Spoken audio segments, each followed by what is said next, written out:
morning, distinguished participants, scholars, and esteemed guests.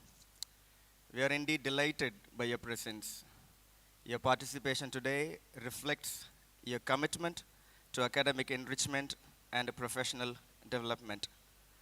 On behalf of the Department of English of St. John's College, I extend a very warm welcome to all of you to this one-day workshop on research publications and AI.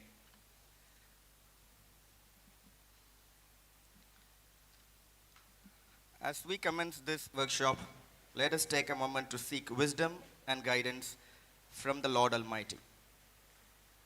I request everyone, please rise to your feet. Here comes the department choir for the prayer song.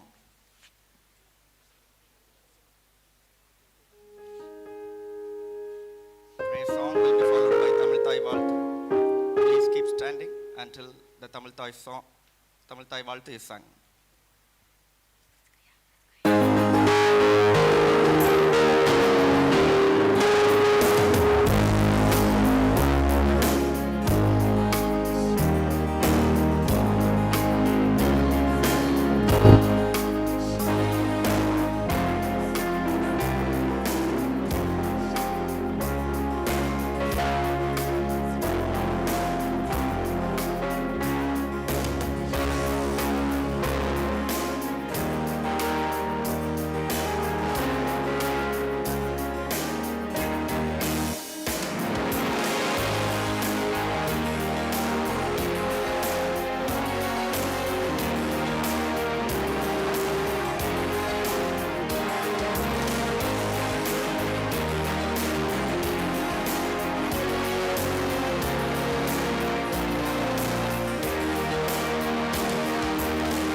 this rapidly evolving world of academia, publishing is no longer just a milestone.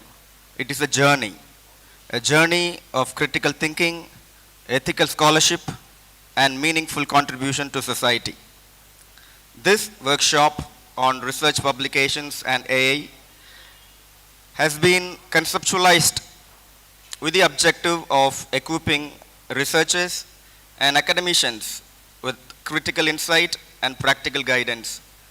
I hope this workshop ignites your passion for impactful research and publication. Well, to officially welcome the gathering, I now invite the head, Department of English, Dr. Benison. He'll deliver the welcome address.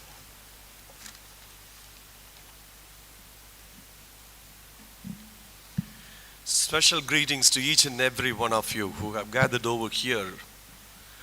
We welcome you all in the name of the one who died for you and me at the cross.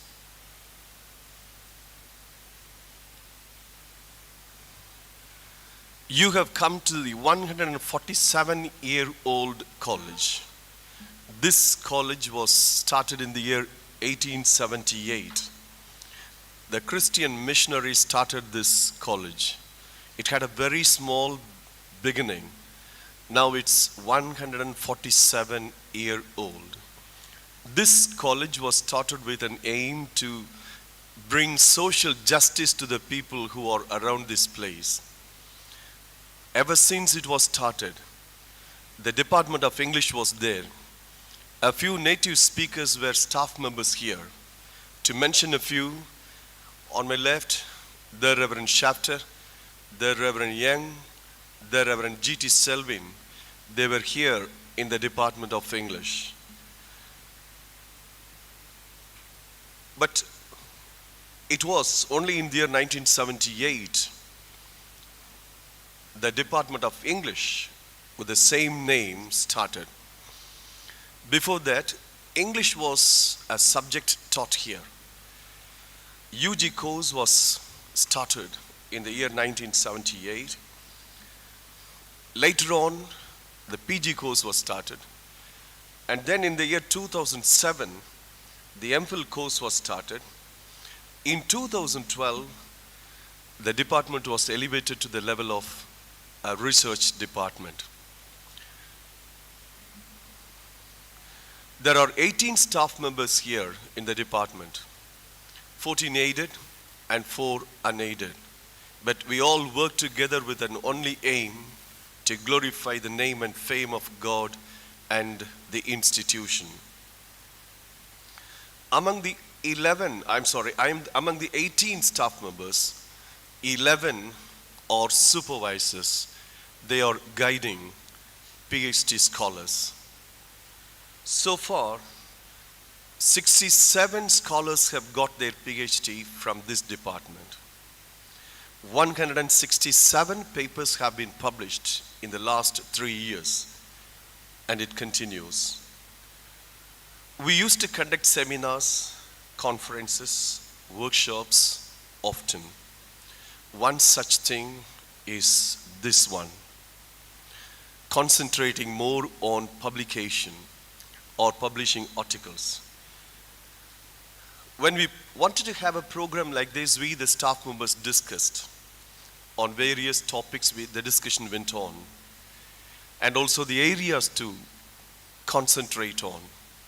Finally, we settled on this topic, research publications and AI. It's really a mind-bending topic, but still, all of us agreed on this intellectually stimulating one. Nowadays, we are surrounded by screens. We have a screen there. You have mobile phones in your hand with a screen. And many of us are there online. They have joined us. We welcome them. We are surrounded by screens. The uses are from children to adults. It has affected the life of every individual in the world. They classify the effect that people are the the Gen Zs and the Alpha. The biggest question now is it inevitable or invasive? Is it inevitable or invasive? The psychologists warn that it is generating a brain rot. They use another word also, brain clot. This is on one side. On the other side, the world is experiencing a paradigm shift from day to day. Gone are the days when we learned literature, language, life from the teachers with the help of a chalk and a blackboard. But these are the days we go on online. We have so many tools there to teach us. Specifically, nowadays, AI has slowly dominated every field. AI is there, DeepSeek is there, and many more tools are being used nowadays. This has not left out even a single thing. Recently, I wanted to know where the D-Mart is going to be started in Tinnevelly. It has not yet been started. Only the building is still under construction. I just wanted to know D-Mart in Tinnevelly. It gave me the address. It gave me the full address. It located the place. And many more things AI taught me. So we have started depending on AI in all fields. Is it good or bad is a big question. Yesterday, when we went to invite Dr. Prabahar, he was telling us why we should use AI and why we should not use AI. Now, I don't want to stand between you and him. When he inaugurates this session, you will come to know about it from him. We started thinking on this topic, but it was still a fingernail chewing experience for us, whether to have this topic or what's going to be told in this. So in this way, we started working on it. But we strongly believe that combining research and AI will give us many revelatory information and counter narratives. Well, we planned finally to have this program on this topic. Next thing that came into our mind was, who could be the resource persons? Who could be the resource persons? And who would inaugurate this program? We discussed and finally settled on 3 names. We should invite Dr. Prabahar, the Dean, Head of the Department of MS University, to inaugurate this program. When I made a call and invited him, could you please give the inaugural address for this program? He wholeheartedly, with a great smile, he said, yes, Benny, I will be there. So he is here. Hearty welcome to you, sir. I request our principal to give him a memento as a token of love from the Department of English.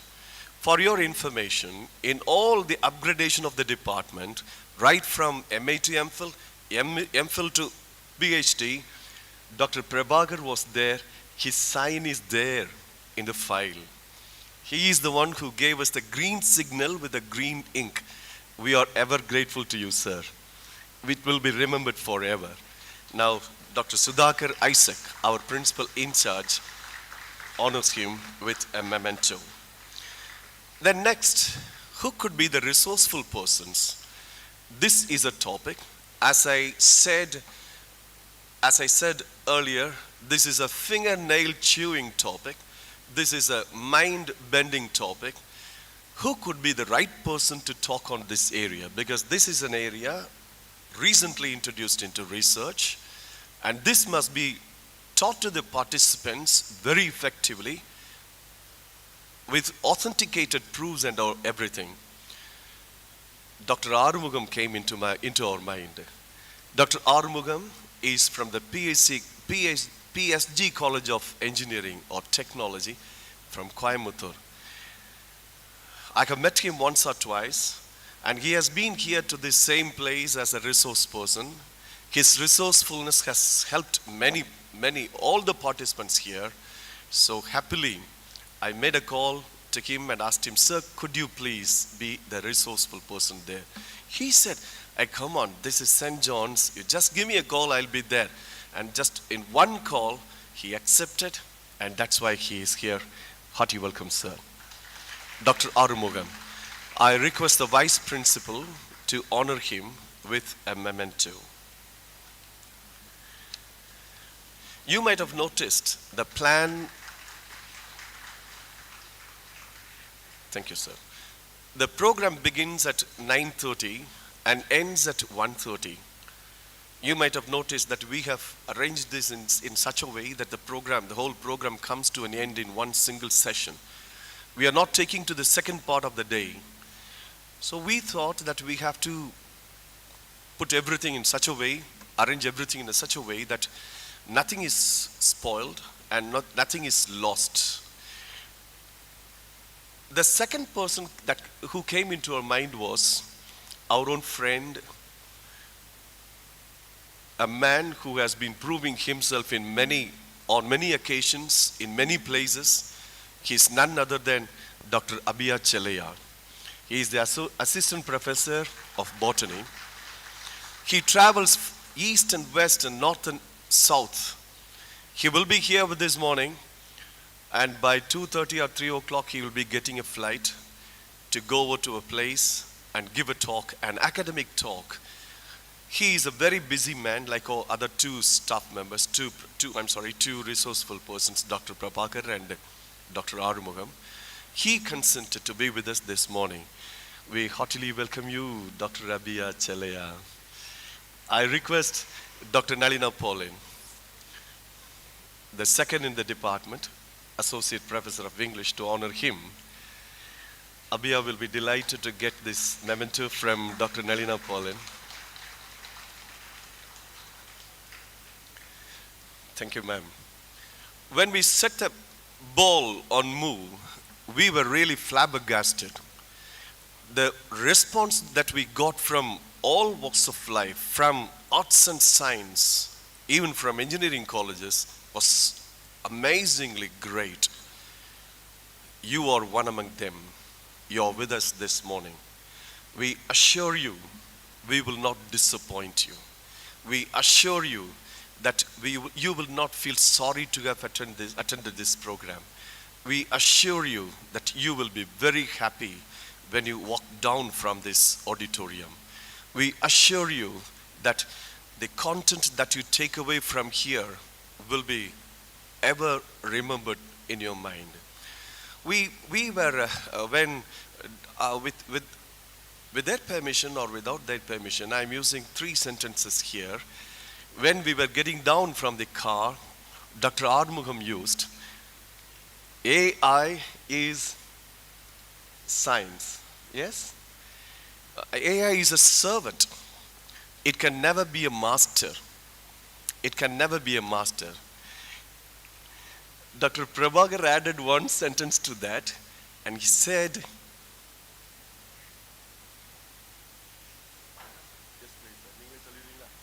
he will conclude that. Quite interesting. That is true. That is true. Science can be our master, our servant. It can never master us. And the third one is science. First sentence is science, and the second one is life application one, and the third one is life-based statement. Dr. Prabahar will give us the third sentence. When we get the truth from the horse's mouth, it will be really more reverberating. I welcome everyone here, the resourceful persons, our principal in charge, our vice principal, Dr. Barnabas, and every staff member, all our student children, research scholars. You will be happy when you walk down from this auditorium. And I welcome all the members who have joined us this morning online, research scholars and students there, staff members. Yes, we assure you, you will be happily giving us the feedback. Thank you so much.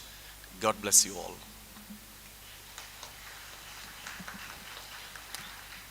Thank you, sir, for your warm and thoughtful words of welcome. We are happy today for our principal is with us.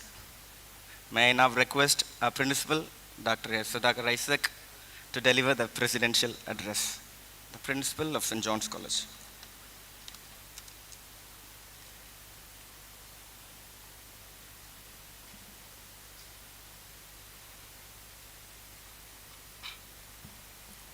Good morning, every one of you.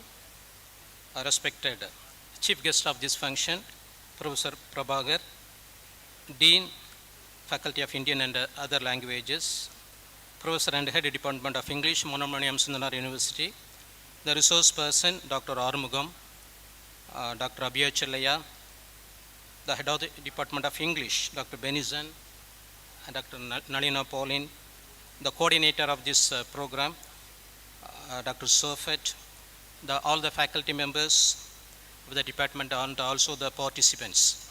A very good morning to every one of you. I am very much delighted to join in this workshop and give the presidential address. In the outset, I would like to appreciate the Department of English for choosing such a wonderful topic, research publications and artificial intelligence, tactics, techniques and intricacies.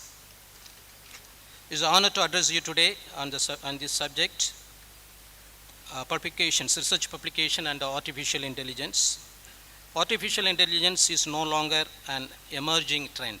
It's an integral part of research ecosystem, from literature reviews to data analysis, from plagiarism check to journal recommendations. It is streamlining and accelerating research process in a remarkable way.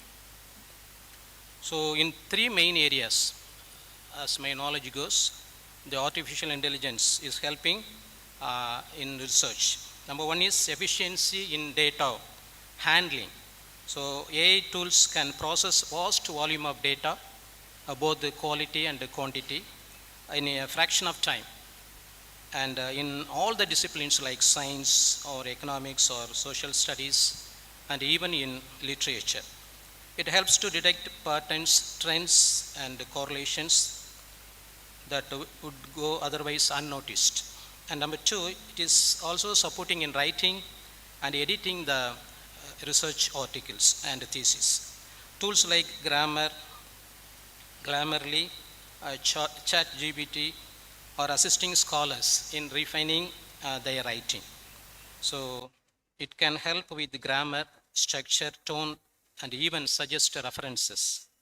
While it must never substitute original thinking, it serves as a helpful tool and guide, especially the young researchers.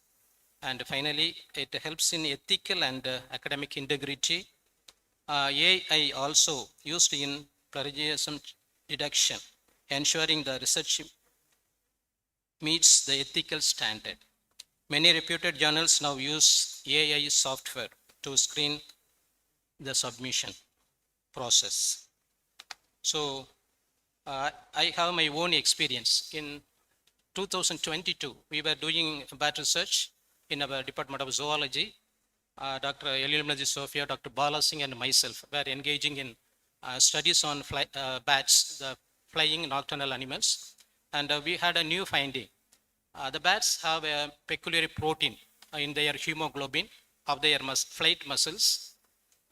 This hemoglobin helps in carrying more amount of oxygen for the flight. So we were searching for literature and resources for writing the thesis, but at last we were able to achieve this by using an AI platform. Hence, I also suggest that AI is very useful and plays a vital role in any field of research, including biology. So, dear researchers and scholars, the future of research lies collaboration, not just between researchers, but between humans and machines. We must remember AI is a tool, not a substitute to originality. So it cannot support thought, and cannot replace critical thinking, creativity, and ethical judgment. So let us encourage our students and researchers to AI wisely, ethically, and innovatively. So once again, I appreciate and congratulate the organizing team, the organizers, for organizing such a wonderful workshop on research publication and artificial intelligence. And we look forward, a forward-looking theme, and I wish this workshop a great success. Thank you. Thank you so much, sir. Here comes Dr. Shofat, the coordinator of the Department Association and the coordinator of this workshop, to introduce the topic of the workshop. Dr. Shofat has been really busy of late to make things happen for this workshop, and we, the members of the department, are really proud of him. Now over to Dr. Shofat.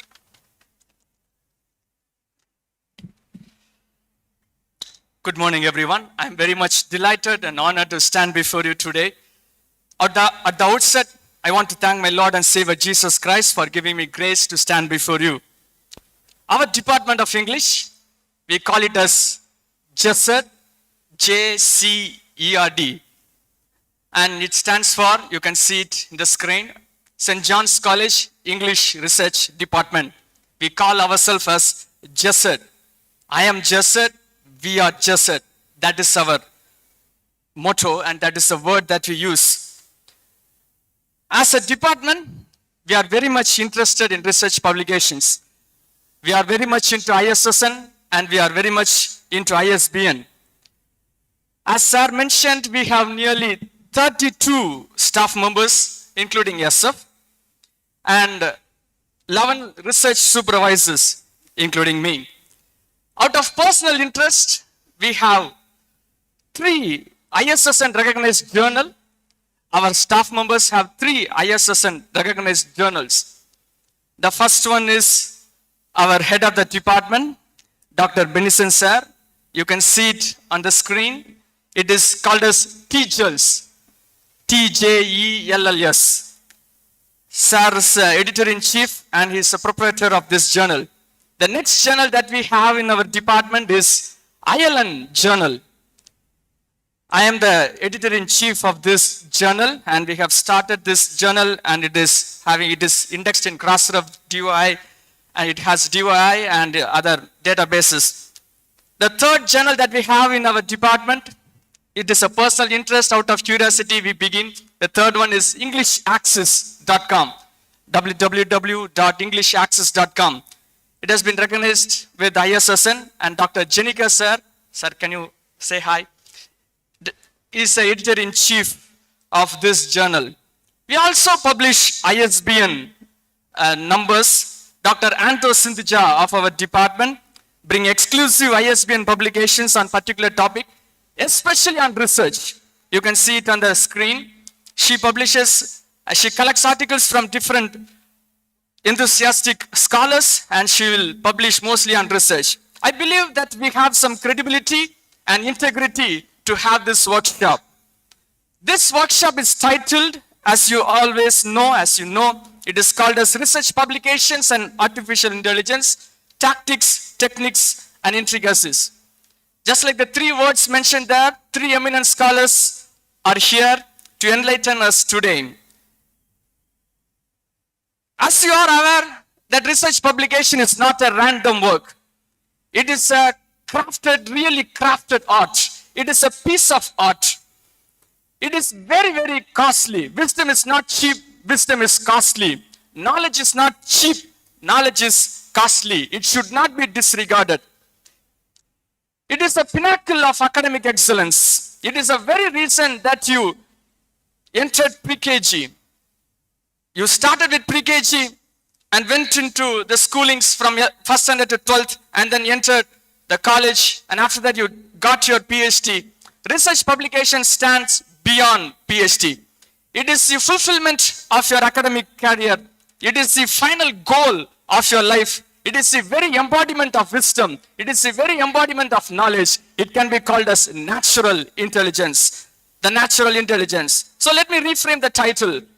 Research publications and artificial intelligence. So it is called as, it can be interpreted as natural intelligence and artificial intelligence. Shall we put and artificial intelligence or versus artificial intelligence? That will be a point of debate today. NI versus AI or NI and AI? There are three beautiful scholars here. They will be exponentially talking about this. The scholars who are here is Dr. Prabahar sir. He's a very great reader.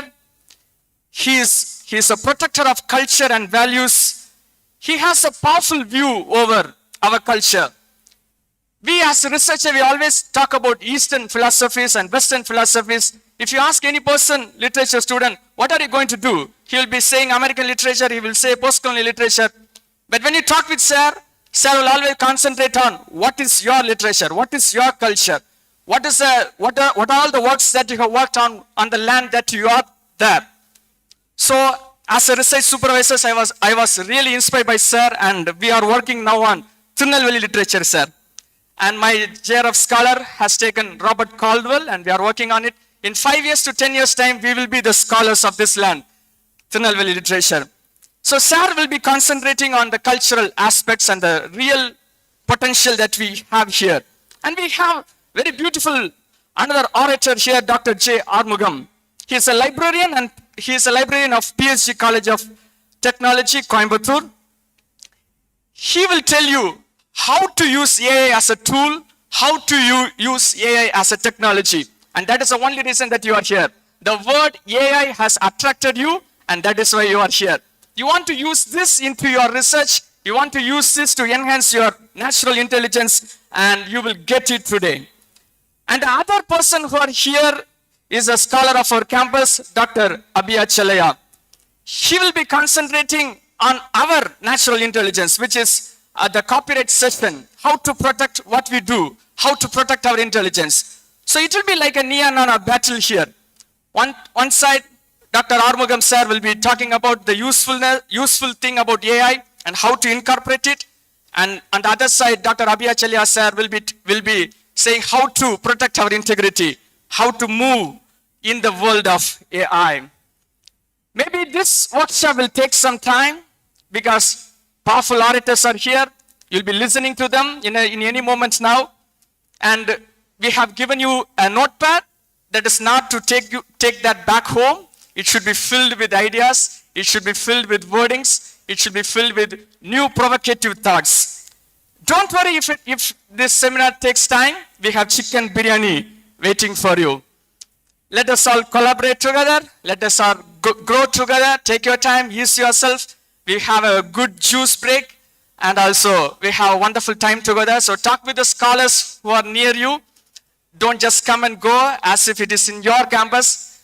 If you see someone, give a smile, give a handshake, talk with them, have a smile, and also you can smile back at us. You can meet our staff members and our scholars. Nearly 28 scholars are there. Regular scholars are here in our department. You can meet them, you can talk with them, you can collaborate with them. Let us all join together and make this workshop a success. Thank you so much.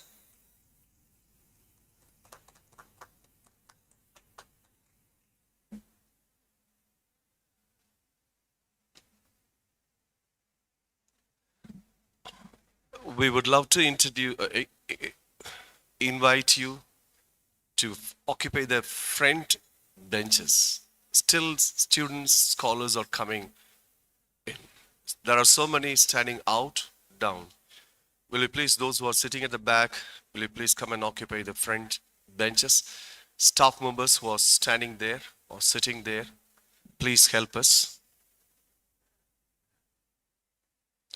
Staff members, please send these students who are sitting at the back to come and occupy the front benches.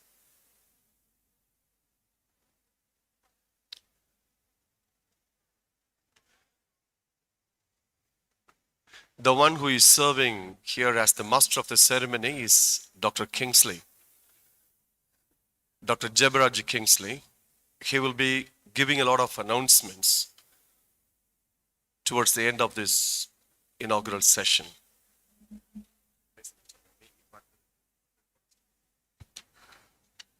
Thank you, Dr. Shofet, for your introduction. We are deeply honored to have Dr. S. Prabahar, the head Department of English of MS University, my teacher, with us. Though he doesn't need any introduction, we would like to take pride in telling you about his contribution to higher education and research in particular. So I invite Dr. Khetropal to introduce the chief guest of this inaugural session. Now, Dr. Khetropal.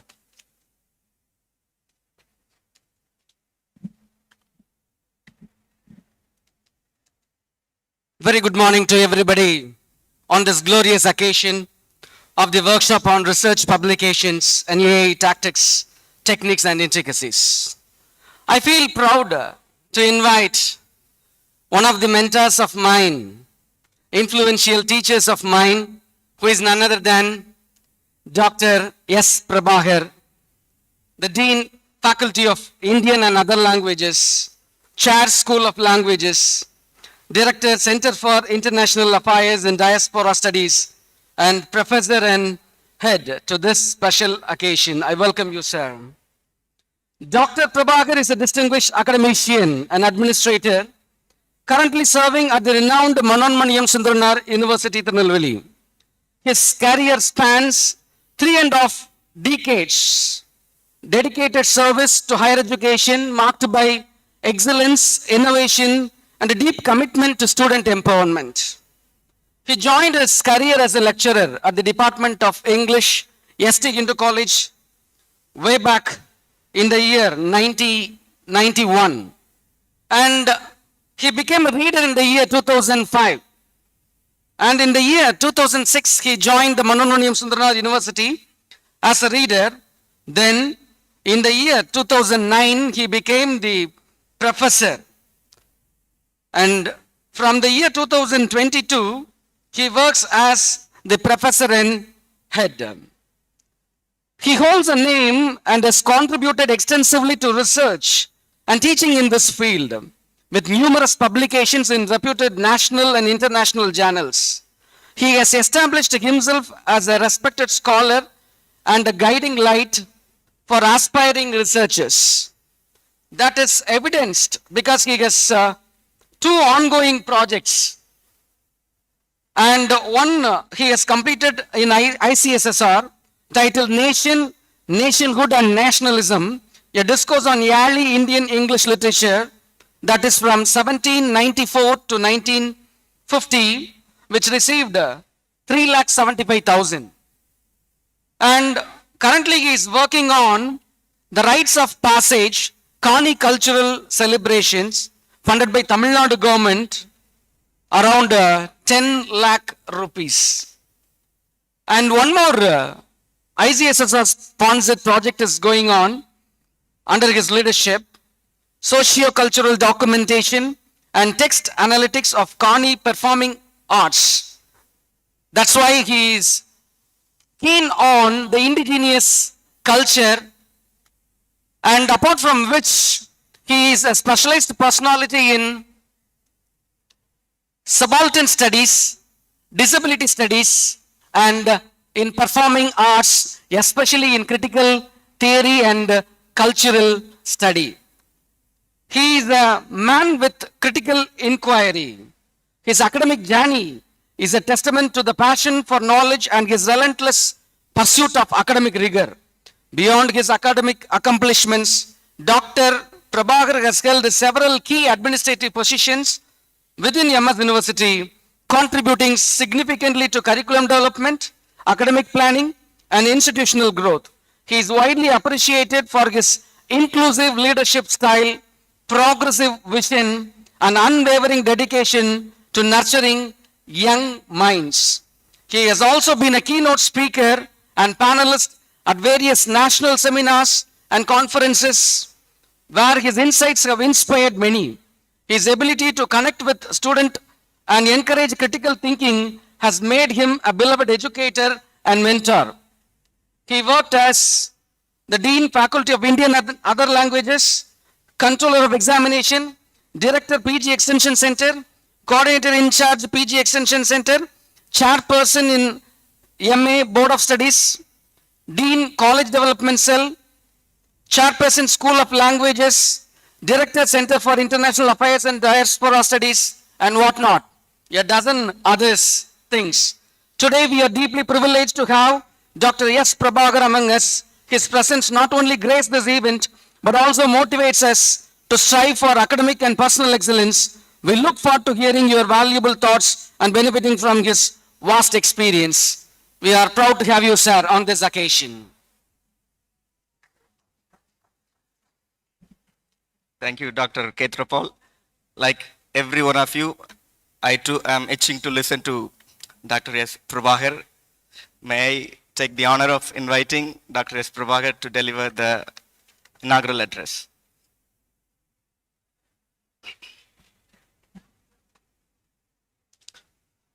Good morning. Good morning to all. The most respected principal of St. John's College, respected head of the Department of English, my beloved friend, my longtime associate, Dr. Benison, fellow resource persons, Dr. Arumugam and Dr. Abiya, Chelliah, dignitaries on the dais, learned colleagues from various institutions, research scholars, and my dear student friends. Good morning once again to all. In fact, after listening to two of my students, Dr. Kingsley and Dr. Ketrapal, I believe that I don't belong to this conference because they reminded me of my age. By quoting my experience, they reminded me of my age and the generation that I belong to. In fact, I would say those who are born in 1960s and 70s were fortunate, really fortunate, because we carry the knowledge of the past, the present, and of course, the future. We belong to the period of transistor. From transistor, there is a transformation to computer. And from computers, now, right, we have transformed ourselves to fit into this digital era. From a mono tape recorder, from a big desktop, and now to a MacBook, and of course to our, say, mobile phone, that we have a lot of metamorphosis taken place in or within ourselves. So that is the reason, perhaps, I believe Professor Benison called me to inaugurate this very interesting conference on the research publications and the intervention of artificial intelligence. Friends, let me narrate my experience on this intervention of, I would call it assistive artificial intelligence instead of this generative artificial intelligence. Way back in the year 1997 that I bought a personal computer. And we started using afterwards Windows 98. This Windows 98, it was a revelation to us because it suggested synonyms. It checked the spelling, and it also suggested the grammar mistakes, and it helped us to correct our sentences. We were very happy with that, and writing was made simple and easy with the help of Microsoft 98 Windows.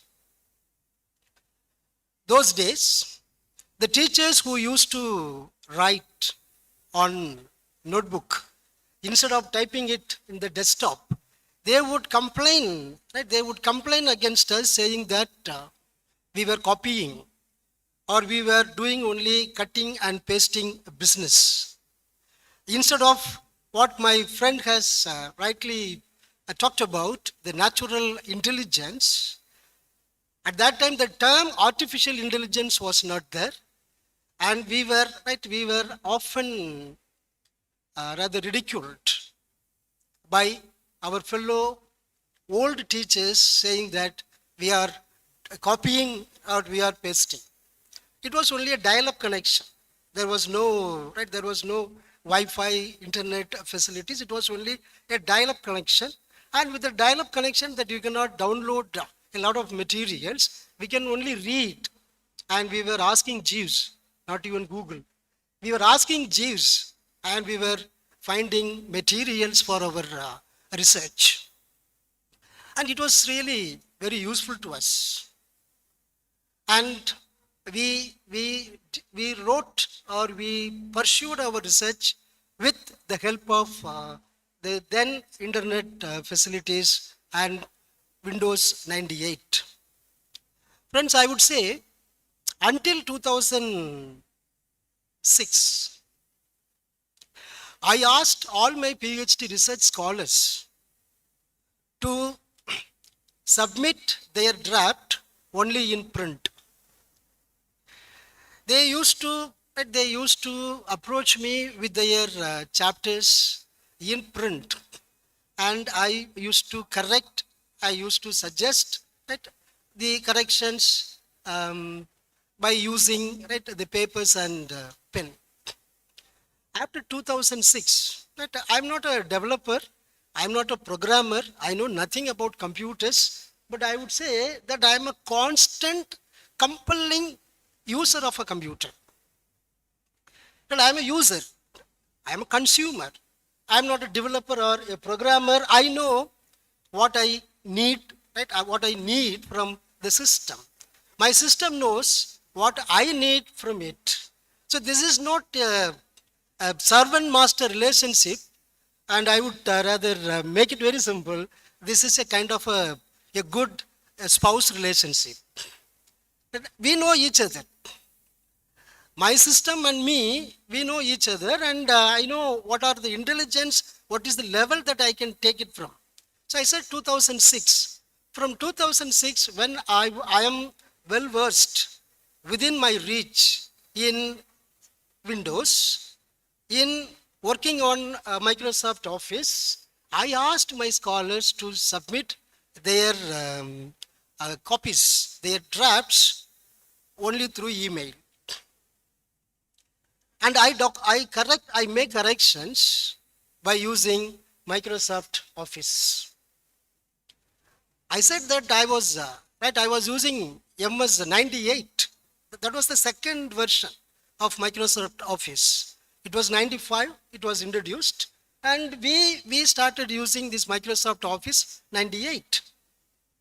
And in 98, there was those who used 98 Windows, they know pretty well. The moment that you open Microsoft Office, there will be a toy, right? There will be an icon, and it is called Office Assistant. And this Office Assistant will come, and it will come and it will ask you in what way that I can help you. And so from 98, that we were using this assisted artificial intelligence without knowing that we are using assisted, without knowing that it is artificial intelligence.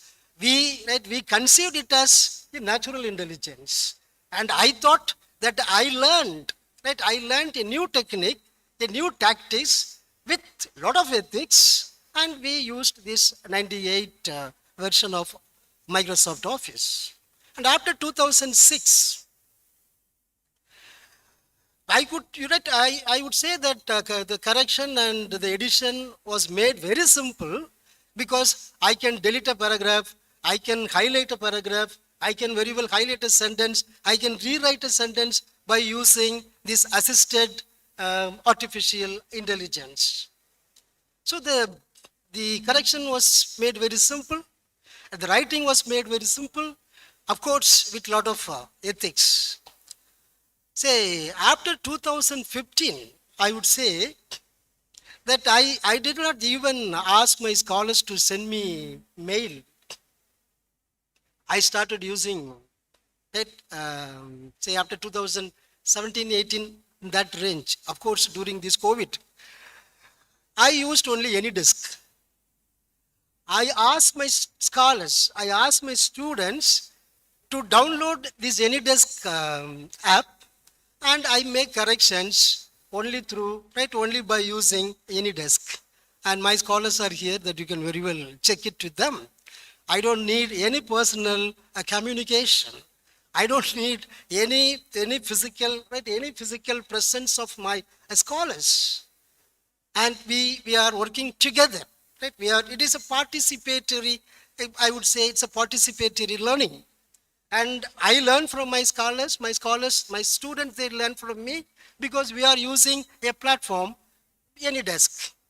And with the help of AnyDesk, that we can make all these corrections. Why do I narrate all these things? So there is an evolution of learning. There is an evolution of teaching.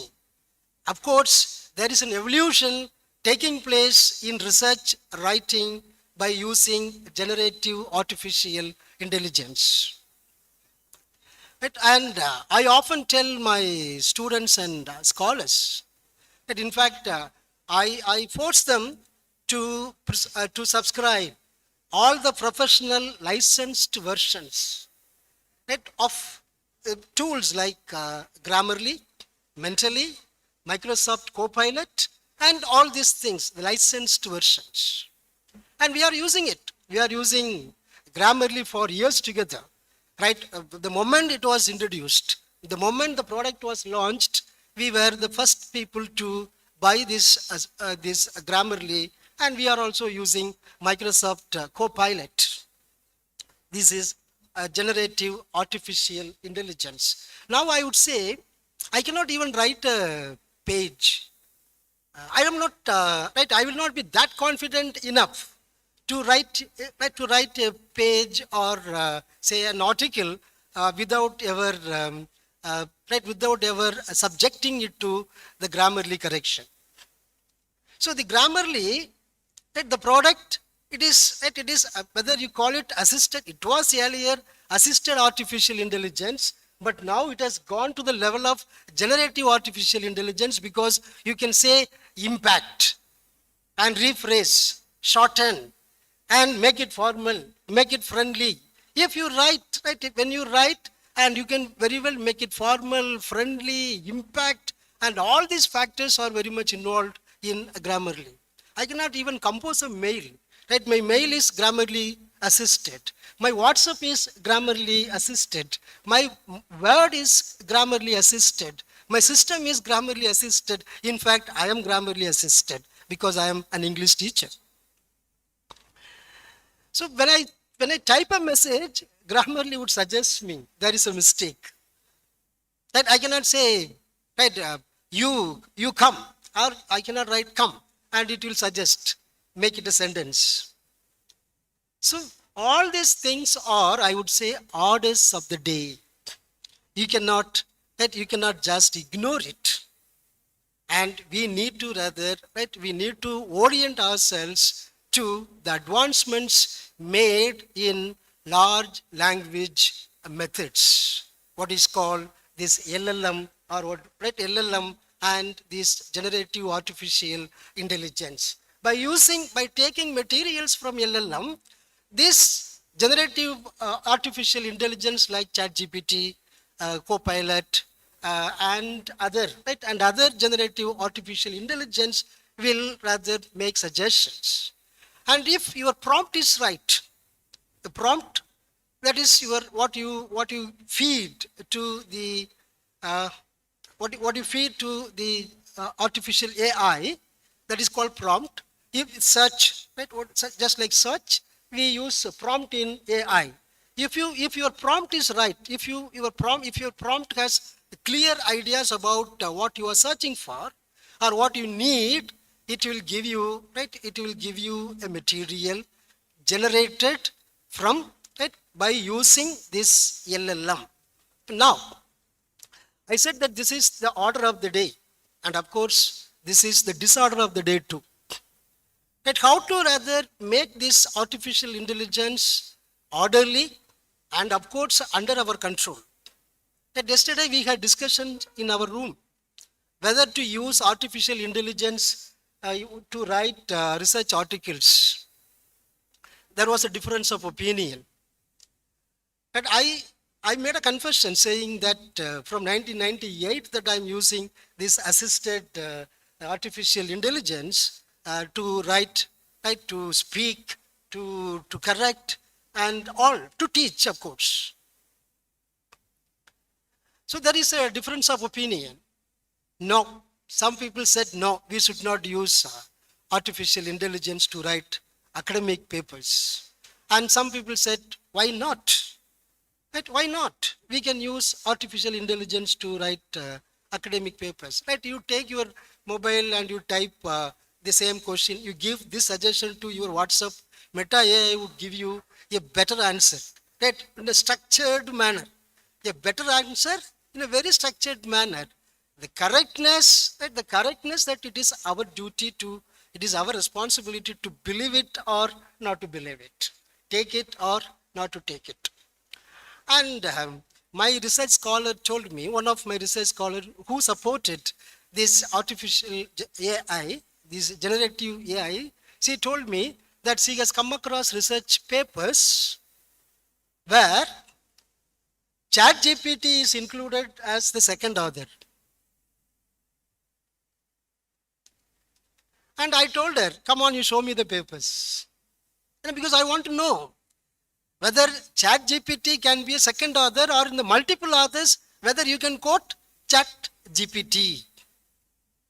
The CGen people are in fact, they are very intelligent. I would say they are smart, seldom honest. Right? They are seldom honest, but they are very smart.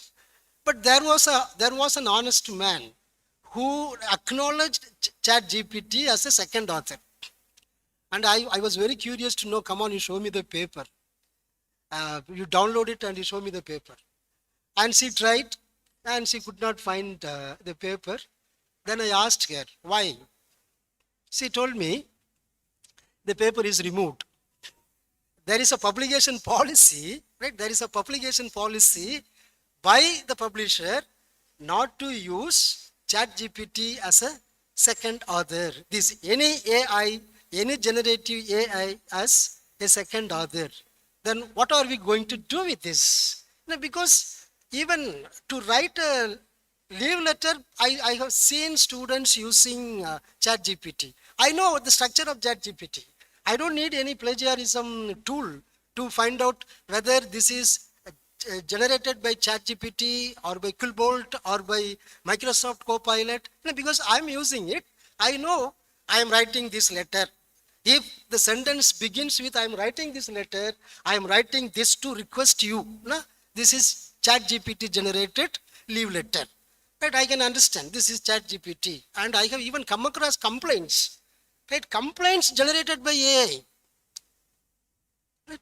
Say some is a student or a teacher is making a complaint against another teacher or another student by using ChatGPT. In fact, we acquitted a person only by identifying the LLM. And we said, this boy cannot write this kind of a sentence. All abusive, obscene and obscene sentences, properly structured, well written, and and it was communicated in such a nice manner. But the boy makes all mistakes, spelling mistakes while writing the same word. And we found that all these things were generated by, by AI. So this is the world. So when we, I have Sage and JSTOR, Springer, policies of publication, because this is a research, publication and AI. Tactics, I think Dr. Arumugam and Dr. Abiya, Chelliah will embellish the tactics that you are using in, say, in AI generated text. Ethics. The techniques, these two resource persons will take care of. Ethics, I will speak the ethics of using the generative artificial intelligence. Assisted artificial intelligence, Microsoft, spell check, word check, grammar check. And we are all very happy with that. Of course, that is not yours. Microsoft giving you, MS Word is giving you a synonym. And you are writing good. Then you click the synonyms, it will say you benevolent. You write bad. And you click and it will give you evil. And perhaps benevolent and evil are the best words to be used in that particular context, not good and bad. So we are unconsciously, unknowingly, we are using assistive artificial intelligence. When assistive artificial intelligence are recognized, accepted, why not generative artificial intelligence? Now, the ethics of using this generative artificial intelligence, this is the guideline given by Sage publication. Sage recognizes the transformative potential of AI-powered writing assistants and tools such as ChatGPT, Microsoft Copilot, Perplexity, and other various tools. These technologies can support the writing and research process by providing authors with fresh ideas and reducing the writer's block. We are suffering from the writer's block. And if you give a suggestion, ChatGPT will generate a text. It will remove your writer's block and optimizing editing task. So Sage acknowledges the transformative potential of this artificial intelligence. At the same time, it says, we acknowledge, I'm reading out Sage publication policy. We acknowledge that many academics and scholars are already using assistive and generative tools to enhance their productivity and assist their academic writing. We have developed these guidelines to support authors submitting articles for Sage journals, publishing books with Sage or Corwin, and working with us to create content for our learning resources products. Sage has accepted assistive AI tools to a larger extent. I hope you understand the difference between AAI and GAI. Right? Sage has accepted assistive artificial intelligence like the suggestions given by Microsoft Office, not by Microsoft Copilot. Okay. So it is accepted. Assistive tools are assistive, the text generated or the text written with the help of AI, assistive tools are accepted. Sage says, Assistive AI tools make suggestions, corrections, and improvements to the content you have authored yourself. So there lies the question, whether I have authored the text.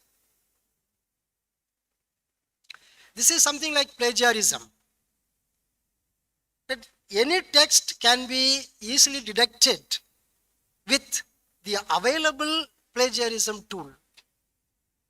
Even if you give me your text, I will tell you how many percentage is plagiarized and how many percentage is AI generated text, and it will find out. Any tool will find out. That say it is easy to steal and it is easier to detect. And Sage says you can make use of AI tools, assistive AI tools like Google's Gmail, Microsoft's Outlook, and Word have offered the flag spelling or grammatical errors for many years. More recently, their assistive tools have introduced features to proactively make suggestions. When we type mail, it will proactively make suggestions. If you write dear, it will say sir, friend. So this is proactive suggestions. And before typing the sentence, your Gmail gets completed with the help of these proactive suggestions. So these proactive suggestions, the grammatical errors, and now they have introduced the proactive suggestions for the next word or phrase, or to suggest better or more concise phrasing to improve clarity. The content that you have crafted on your own, but refined or improved with the help of this kind of assistive tool, is considered AI assisted. So I make it very clear, this is the publication policy of the most renowned publisher, Sage, Francis Taylor, Springer. They accept this assistive AI, the text which is corrected, edited by using assistive AI tools. About the generative AI tools, which uses this LLM, Sage says, these generative AI tools, the term refers to tools such as ChatGPT, DALL-E, which produce content, whether in the form of text, images, or translations. If you have made significant changes to the content afterwards, if an AI was the primary creator, mind you, the word, if you are the primary creator and if you use AI, assistive AI tools, those texts are accepted. If the GAI, if the generative AI is the primary creator of the content would be considered AI generated and it will not be published. Therefore, be careful in using this AI assisted AI assistance as Dr. Arumugam rightly pointed out while in our conversation. He made it a very formal statement. I made an informal statement, but only in personal conversation that can be shared, not in public domain. And he said AI is only a master and it can never be a servant. And so that is the legality that we have. And this conference, this one-day workshop, perhaps, a one-day workshop, will rather deliberate on the merits and demerits of the artificial intelligence, the do's and don'ts of the text using artificial intelligence. But I would consider this AI is an extension of my natural intelligence. I know to control, right? I know to control my AI. My AI is, I don't say it is even artificial intelligence, it is augmented intelligence. right? It augments my intelligence, right from 98 that I have been using this digital technology. It has helped me, it has augmented me, and it has enriched me. It has enhanced my writing, speaking, and all skills. So I use it in such a way that I can control my artificial intelligence with the help of my natural intelligence. So there is no substitute for natural intelligence. You don't have to even distinguish natural intelligence and artificial intelligence. Using artificial intelligence is an addition to your natural intelligence. So these a few words. I would say the Department of English, St. John's College, has taken up the right issue at the right time by inviting the right resource persons like Dr. Arumugam and Dr. Abiya, Chelliah, very young, belonging to C Gen. I belong to A Gen, not even to A Gen, some other old, old scriptless gen, and but we are users. We use all this intelligence. So I congratulate the Department of English and John's College for having thought of the topic on artificial intelligence and making the scholars aware of the merits and demerits. Congratulations to St. John's College and congratulations to the Department of English, St. John's College. I deem it my pride and privilege to inaugurate this one-day workshop on research publications and AI, tactics, techniques, and intricacies. Thank you very much. Good luck to all the researchers. Thank you.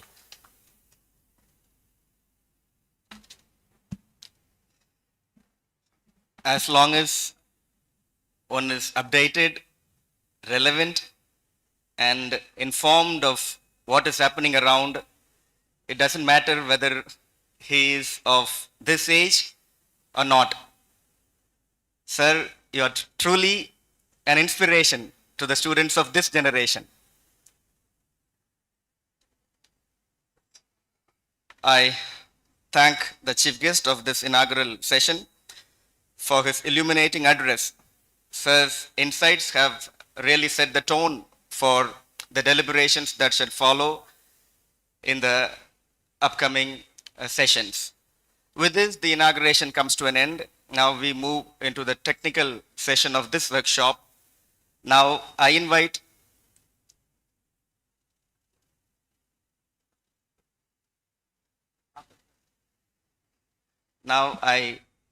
Dr. Nalina Paulin, Associate Professor of English, to introduce the resource person, Dr. J. Arumugam.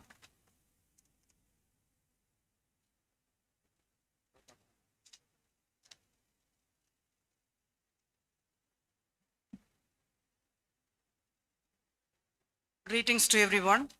I'm here to introduce the resource person of the first session, Dr. J. Arumugam, librarian, PSC, College of Technology, Coimbatore. Having experience in Tata Consultancy Services Limited, Chennai, Anna Senneri Library, Tamil Nadu Veterinary and Animal Sciences University, Chennai, and Indian School of Business, Hyderabad. At present, he is working in PSG College of Technology, Coimbatore. He has completed his undergraduation in St. Xavier's College, Palimkottai, and post-graduation in Information Science and Management in University of Madras. He has published 3 books, 8 book chapters, 7 edited conference books, 39 journal articles, and 165 conference papers in various national and international conferences. He has received 9 Best Paper Awards in national and international conferences. He is awarded with the Best Young Librarian Award, National Best Librarian Award, Best Outstanding Researcher Award by various professional societies such as SALIS, MALA, ALA, and TLA. He has visited Japan in 2008 as a university nominee. that is University Student Exchange Program.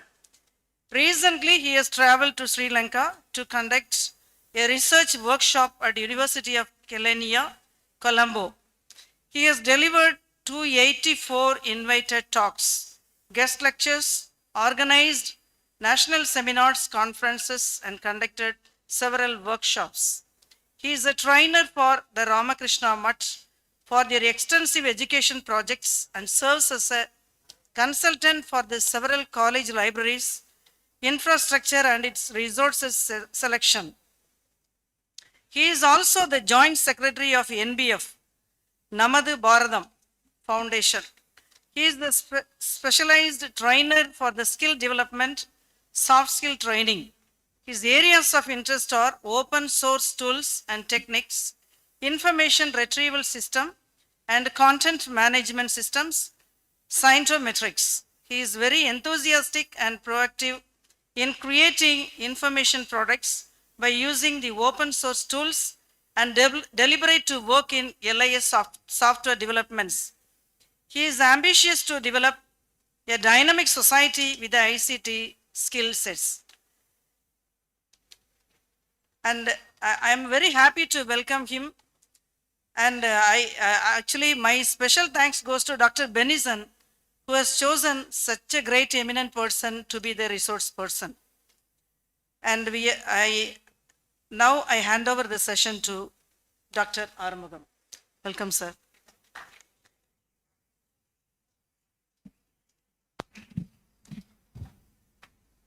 Very good morning to all of you. Very good morning. Very good morning. Yeah, great. So first of all, I would like to thank the organizer for choosing the right topic at right time, because I can proudly say that I am the right person who can talk about the authenticity of the tools which you are working right now. Am I right? Because with the technological advancement, we are able to find numerous tools which are all roaming here and there, but which tool has to be used, which not to be used, we are not aware of. So I am the right person in that sense. I can tell you what are the tools can be used for what purpose. In that sense, I am standing before you, and I have several questions also before starting my session. We are all very much familiar with some of the AI tools. This AI is not a new technique. As Sir told, he is the alpha version, I am a beta version. You people, those who are sitting, you are all the meta version. This meta version is still using outdated content. I can assure you, you are all using outdated content still. Because 1980 itself, the concept of artificial intelligence exists. Can you tell me how, from whom? There is a man called Sujata. He has written a novel called Iyandara Manidar. In 1980 itself, he has sensed it, and he has written a novel, Iyandara Manidan, which talks about if any sensation comes, if any sense comes to a robo, what will happen. But we are all supposed to wait for it. It comes as a movie. In that, we are expecting Aishwarya Rai has to act, Rajinikanth has to act, then only we are able to realize how robo will act. In that sense, we are all coming right now. We are all still living in the scenario. But I can tell you, it is not a new concept. Sir is talking about Gen AI, but I am going to talk about expandable AI and explainable AI. Because we are all going to live with a chip. We don't know. We are able to pretend, and we are able to prolong our life. Nobody is going to die hereafter. Because we are going to sense it, how long I need to live in future. Elon Musk clearly said, you are all going to be inbuilt with a chip that will tell you what kind of disease you are going to experience and what kind of medicine you are supposed to take before it attacks you. So please have a word. Explainable AI and expandable AI is going to rule you, and you need to take care of yourself. This is what we are worried. That's what Ashok Eluswamy, have you heard about Ashok Eluswamy, who is son of our own soil, which means from Tamil Nadu. He is scholar from College of Engineering, Guindy. He is a right hand of Elon Musk. He said that we don't know what will happen because with the help of AI, now we have introduced Tesla automotive cars without human. A car is going to ride. Now it was almost tested and it is almost certified. It's working now, but we are all having some aspect of ethical usage of AI, because if we are started using in defense, what will happen? So we are not able to get a proper clearance from Defense Academy, so that we are not using it, but it will come in future. This is what we had. And come to my point, we are all using ChatGPT as one of the prominent source. Earlier, Google as a prominent source where we are using all the irrelevant content. If I am searching for a single word, sir is talking about text analysis and all. If I am searching for a single text, single keyword without having any meaning, even for any preposition, Google will give you some 1 lakh page of answers with all the junks. We don't know what to take, what not to take, and even though we used to take all the content which we have and which the system shows. That's what happening in AI too. If you check anything in ChatGPT, ChatGPT is able to give you, because this is again one of the aggregator, ChatGPT is going to give you a lot of answers for you, right? But I can tell you very clearly, ChatGPT got outdated in September 2021. ChatGPT got outdated in September 2021. Whatever the version you are using right now is a outdated version. Have you thought about? But knowingly or unknowingly, we are using the outdated version. If you want to pay for it, then only, sir, that's what sir also told. If you use license version, then you can get the exacted updated content right now. My presentation, I am going to explore you some of the tools with various aspects, because as a researcher or as an academician, as a scholar, I don't know what has to be used. For everything, I am using only the one tool called, earlier it was Google. Right now, we are all fond of only one tool called ChatGPT. Apart from ChatGPT, is there any other tool have you come across? From the last to front, have you accessed any other tool apart from ChatGPT? I need some answers. Google Bard, DeepSeek, Gemini, Claude, great. Because this is all the technique. That's what they have told. You have a notepad with you. Your notepad is going to fill up with a lot of tools. You need to do that. I used to do like that only. You have to, because people, those who are not aware of such tools, you need to go ahead with Claude, Google Bot, Gemini, ChatGPT, Blink, then Perplexity. I am going to tell you all these tools. So I am going to categorize some of the tools. These tools are going to make use of for various purpose. You need to categorize the artificial intelligence tools for various purpose. One is called, what are the tools are available for you to generate content? Before that, I want to sustain one point here. Human intelligence is a superpower. No other power can replace your human intelligence. Please do agree. Because these are the AI tools which are all developed by a human again. Please applause yourself. Okay, because you are a superpower. You have introduced and you have created a concept of expandable AI and explainable AI. So in future, how it is going to be, that we don't know, because on human resource or human intelligence is going to decide how it would be. So you are the superpower, please agree. The first point and first applause you are supposed to do.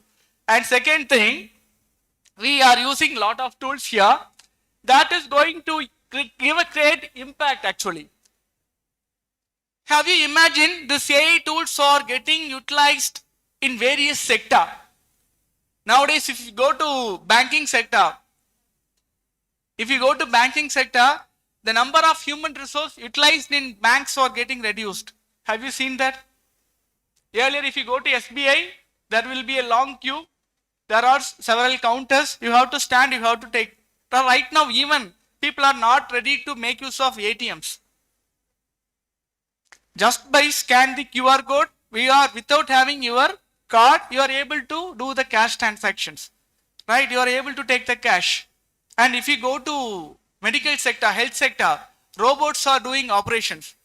And we are not relying on human doctors. We prefer, sir, this is the super specialty hospital having the facility of robotic surgery, because that you believe that robots will do a surgery without shedding a single drop of blood. It may save the life of someone. We believe that, and we are asking, before going to any operations, we are asking the hospital reception itself, do you have any robots to do surgery? And these robots are again operated by a human. Please agree. And the elevation of this artificial intelligence going to be in this way. And if you take any sector like this, obviously AI is inevitable, and it is playing a vital role. Again, obviously in the sector of academic scenario. If you take this AI is going to play a role in various aspects. If you take idea generation and brainstorming, as a researcher, so I don't know how to create my research design. My guide says, you have to follow this research design, but I want to do something new, something innovative. So is there any chance to get any idea for generating any tools there available to generate a new concept? This idea generation is possible with the help of AI. If, for an example, I want to do a new research design, even in literature, I want to have a different kind of literature, systematic literature concept. How to do that? This AI tool is going to help you out without asking anything. And I'll come to the second part and second thing, how to do a research plan and design. This will suggest you, and it will do a research assistance, and it will do a text structuring, how you have to structure your text mining and text concept, that it will do. And it will do as a major 6 pillars I have framed out here. One is called idea development and research design. Second thing is called content development, how to develop your content, what are the content need to be developed before it goes through. And literature review and synthesis. Earlier stage, collecting a review is a bigger task. Earlier, what we used to do, we have to go each and every library to collect the topics. Sir, is there any relevant literature available? We need to go to each and every library. Even we need to go to National Library, and is there any other specialized library having this content? But right now, the context mapping is very easy because of this AI tool. There are some specialized tools are available to extract good review of literature. And many times, as a researcher, we are not ready to go through the full text paper. Am I right? I am telling the truth. We are not ready to, we are telling various reasons. Sir, I don't have time. I am not getting any good material. I am not getting the full text. We have all the blah blah reasons. But I can tell you, this AI tool which I am going to suggest you, this will give you a clear-cut idea which are very clear and crisp, and that will tell you give you a very good review of literature. How to do that? That we will suggest. And fourth thing is like data management and analysis. Sir, how to do a data analysis? How to collect the data? Is there any of the tools or tool is available to do that? Because it now again it's become a very big business. If you go to some data analyst, they will ask you, if you give 3 lakhs, I will do the analysis for you. For each and every tool they are charging. But without having any idea about analysis, you can do just collect the data by using various forms I am going to suggest you. Just upload it or import it. That will give you a very good analysis with inference. The only thing is, you should aware what analysis, what kind of variable to be used at what context. Okay. Again, this human intelligence plays a vital role here. And editing and review and publishing. Sir, how to publish? Is there any other way to publish in a good journals, peer-reviewed journals? There are some tools, AI tools are available, which is going to guide you how to do this review and peer review process and editing. Finally, how to do a promotion. This is the major conception and analysis, citation and reference management, content creation, learning and teaching and enhancement, administrative and productive tools, generative and conversational AI, and other specialized tools. These are the tools I am going to cover right now. before that, how to create a prompt. In ChatGPT, how we are texting your prompt, kindly provide the idea of data analysis or data analytics. This is the prompt we used to give. But I can tell you, you need to introduce yourself first, who you are. Just a phrase. For an example, I am just texting, okay Gemini, write something about Modi. What Gemini will write for you? I have given a prompt of write a few words about Modi. What kind of content you are expecting from Gemini? Gemini will write about Narendra Modi or anyone named as Modi or anything which termed as Modi. We don't know. For that, this is what we are clearly insisting on, how to create a prompt, how to write a prompt is a matter. So you need to introduce yourself. Hi Gemini, I want to know about the Indian Prime Minister who is residing right now and who is right now residing in India as a Prime Minister called as Narendra Singh Modi. Then it will clearly talk about Narendra Modi. It is not a political, but I can tell you how to create a prompt. Otherwise, I can tell you how this will be giving a funny logic. That this is what we used to say, funny logic algorithm, which is running behind any AI tool. You just test it. What is the answer for 5 plus 5? Can you give me answer? Immediately GPT will give is equal to 10. In the next moment I can tell the GPT, no, you are saying wrong. 5 plus 5 is equal to 9. This is suggested by, this is the answer given by my wife. What do you say? Immediately GPT says, whatever your wife says, that's correct.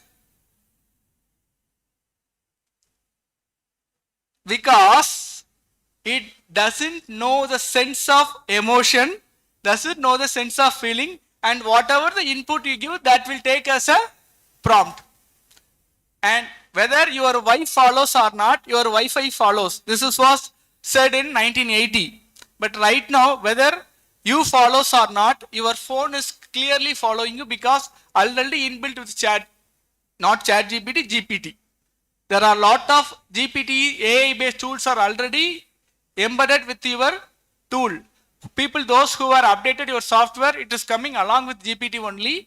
It will take whatever the conversation, whatever the dialogues you have produced over your phone, all are getting recorded. It was stored by your mobile phone. நீங்க கொல்லிக்கட்டை கையிலே வச்சிட்டு இருக்கீங்கங்கிறது உங்களுக்கு பின்னாடி தான் தெரியும். That's true. Why I am using this word? This can be used for positive as well as negative purpose. Your phone, your passwords, your banking information, everything is taken by the cloud. They are utilizing, they are prompting, they are taken all your data. Please be cautious. How to make use of this AI is a different task. That's what the security aspect and bias aspects of AI. I think the next session people will talk about with respect to research, and you can have another word also. And when we create, that's what I told you. So you have to give a clear-cut prompt. You have to introduce yourself to the GPT. I am a research scholar doing research on this area. Can you suggest me how to create a research design on this topic? And what are the relevant sources available for it? What are the places I need to visit for this? If you give a clear-cut instruction with a detailing part, GPT will give you a prompt answer. Otherwise, you will get a unauthorized answer. This is the first thing I just want to tell you before going to the tool one by one. Okay. And GPT plays a vital role. Again, I'll come to the point one by one when we come to the tools here. And there are so many tools can be used for various aspects. Review of literature, automated data collection, predictive modeling and simulation, and text mining, automation, experiment, research, design, collaboration, networking. There are so many things I can, but I can tell you, give you very clear. I am going to tell you, hereafter you no need to go for Google Scholar for collecting review of literature. There are so many AI based tools are available for you to give a proper literature for your research work. Okay. First thing is Semantic Scholar. Please make a note of it. If it is a workshop, I can go one by one and I can explore you with a detailed manner. Since my time is too short, within 1.15 minutes I have to correct it and I have to deliver it. So I will be going little bit faster. I can feel it. But I try to give some list of tools for you. One is called Semantic Scholar, which gives a very good review of literature. And second thing is like iris.ai, iris.ai. This is another tool which gives a very good literature which is connected with all the institutions. If you are searching for some of the literature on American literature, if you want to have a very good papers on it, so you can take it from here. And another paper called, how it goes, I don't know. Another paper is called EndNote and Research Rabbit. You can see here, this kind of rabbits are very fast, which are very slow. What it will do, normally how we take the review of literature, we need to take the literature just by go through the abstract. We never go to the full text, but this will go through the total full text of your article and it will give you a clear-cut idea what is the abstract and what is the intervention, what is the methodology and what is the finding. So based on this, you can choose your paper which is very much authenticate and relevant for your research work. And another paper is called Connected Papers. This Connected Papers is having an option.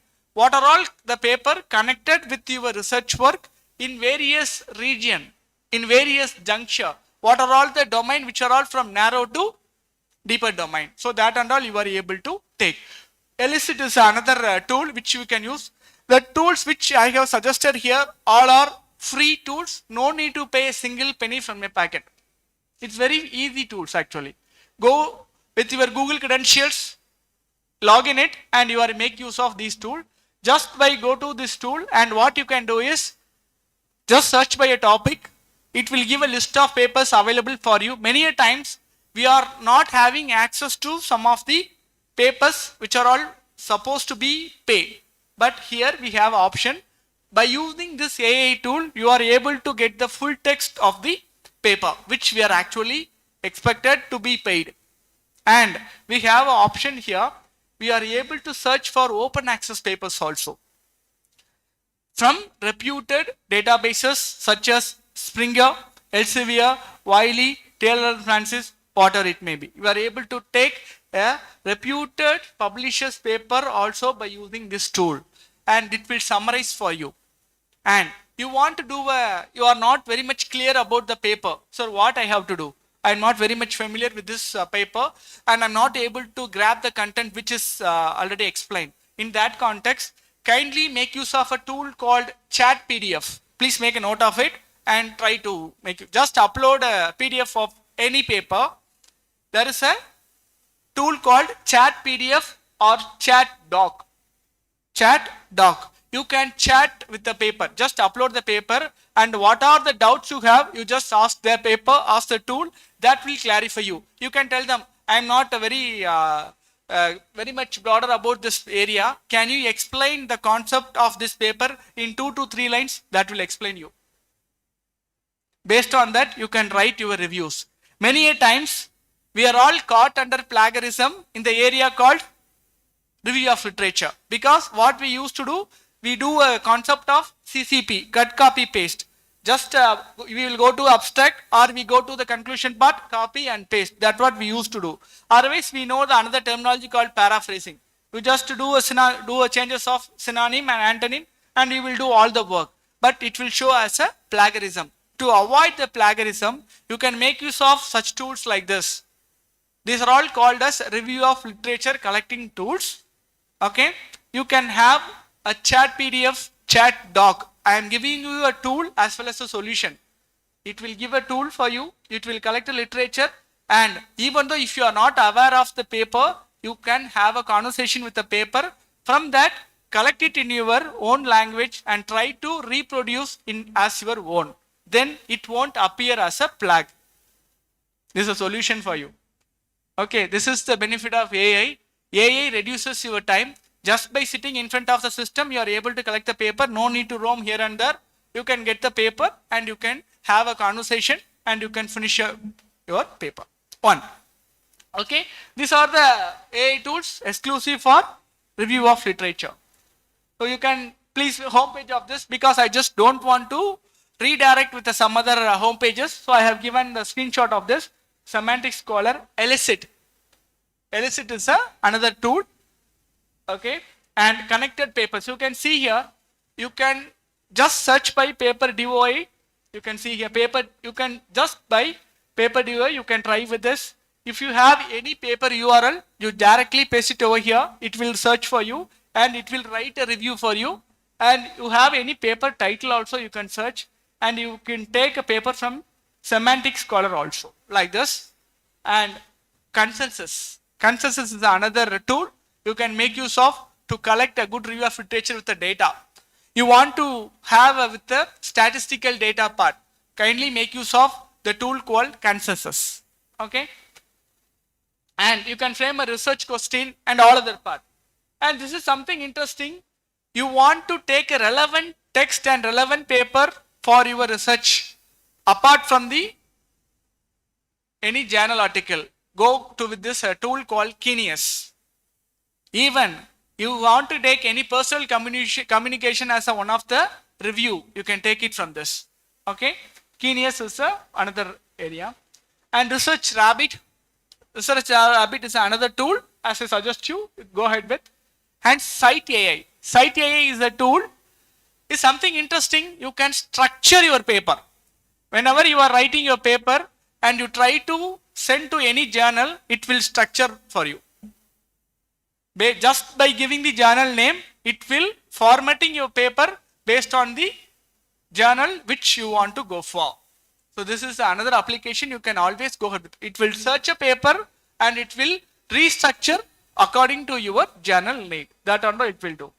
And another tool is called Undermined.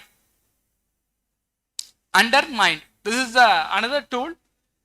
It will have an update by time to time. So recently, if you are able to find good review articles, last week or within 2 days before, there was an article related to it was published. All these can be searched over here in the paper called, the tool called Undermine. Lit maps. This is something interesting. It will do a mapping for you. Which is the parent paper, and from the parent paper, what are all the branch paper and children paper getting published. That and all you can take. Many a times, if you are submitting your PhD thesis, they will be asking for national and international reviews. Am I right? If you want to take those kind of literature, kindly go ahead with this tool called, it is a recommended tool for going with this nature.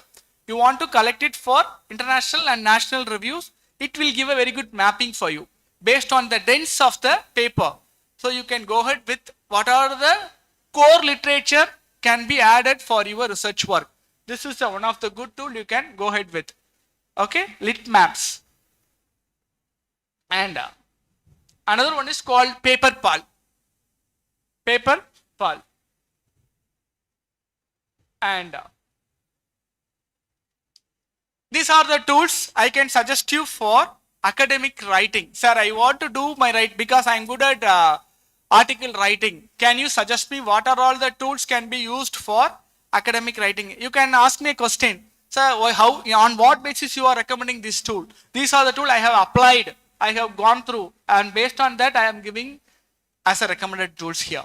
Okay, these are the tools can be used for academic writing.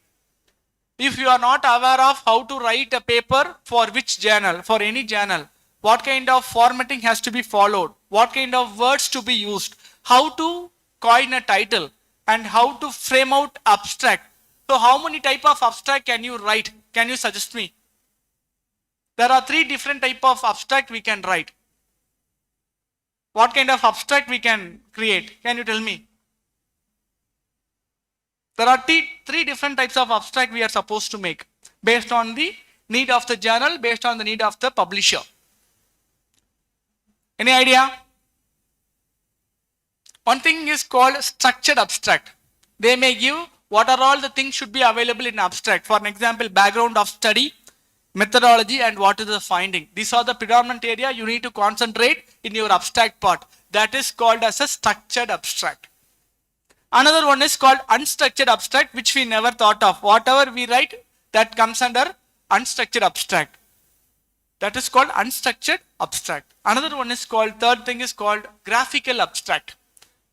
With a single image, you can create the abstract part. That image is more than enough, which gives a total idea about the paper. This graphical abstract is many times used by the biology people, biological sciences, medical sciences, pure sciences. But many a times we used to follow unstructured abstract when it comes for social sciences. For science, normally we used to go for structured abstract. Hope you have a people from science, social science and pure sciences, so that I am telling you this area here. And moreover, how to do academic writing, these are the tools really going to help you out. One is called Jasper AI, Writeful, Quillbot, Pro Writing, Hemingway, Trinca, and AI Writing Assistant, and Grammarly. Grammarly will be used for various purpose. If it is licensed, it will do its own prominent functionality. I can tell you some of the tool which we may not come across that will do a grammar check called Ginger. Please make a note and go and work. The tool called Ginger. Okay. Go and browse. Ginger will help you to do a grammar check. Okay, it is an AI based tool again that will help you out. I have given various options here, and Grammarly, I think many are using Jenny, Jasper, Writeful, Quillbot, Pro Writing Aid, Hemingway, Trinca, and this is called English Edit AI. And now, sir, is there any other tools are available for doing data analysis? There are a lot of tools are available to do data analysis. You can collect the data. Many times we used to collect the data by questionnaire method, right? In person, we will have a questionnaire, structured questionnaire. In person, we will go and collect the questionnaire. But right now, that is not the scenario. You can create your questionnaire by using various applications. You may go for Microsoft Form. Normally, we use Google Form, right? You can go for Microsoft Form, Zoho Form, ZOHO, Zoho Form, Microsoft Form, Survey Monkey. This monkey is a good monkey actually. It will do analysis for you also. Survey Monkey. Okay. Have you noted down? Because apart from this presentation, I am telling you a lot. That's what we need to. And NIM Analytics, TextRaiser, Statistica, and something called Daily and Julius. So these are the tools which can be used for data analysis purpose. And apart from all these things, I can tell you one more tool which is very much easier. The tool called Power Drill. Power Drill. It's really a power drill. You just have your data with you. Import your data in Excel sheet. You collect all your data in Excel sheet. Just upload it. Whatever the analysis you want to do, that will suggest you. These are the analysis you can go for. Whether you want to go for correlation or regression or chi-square, or you want to go for ANOVA or MANOVA, and with the inference it will give.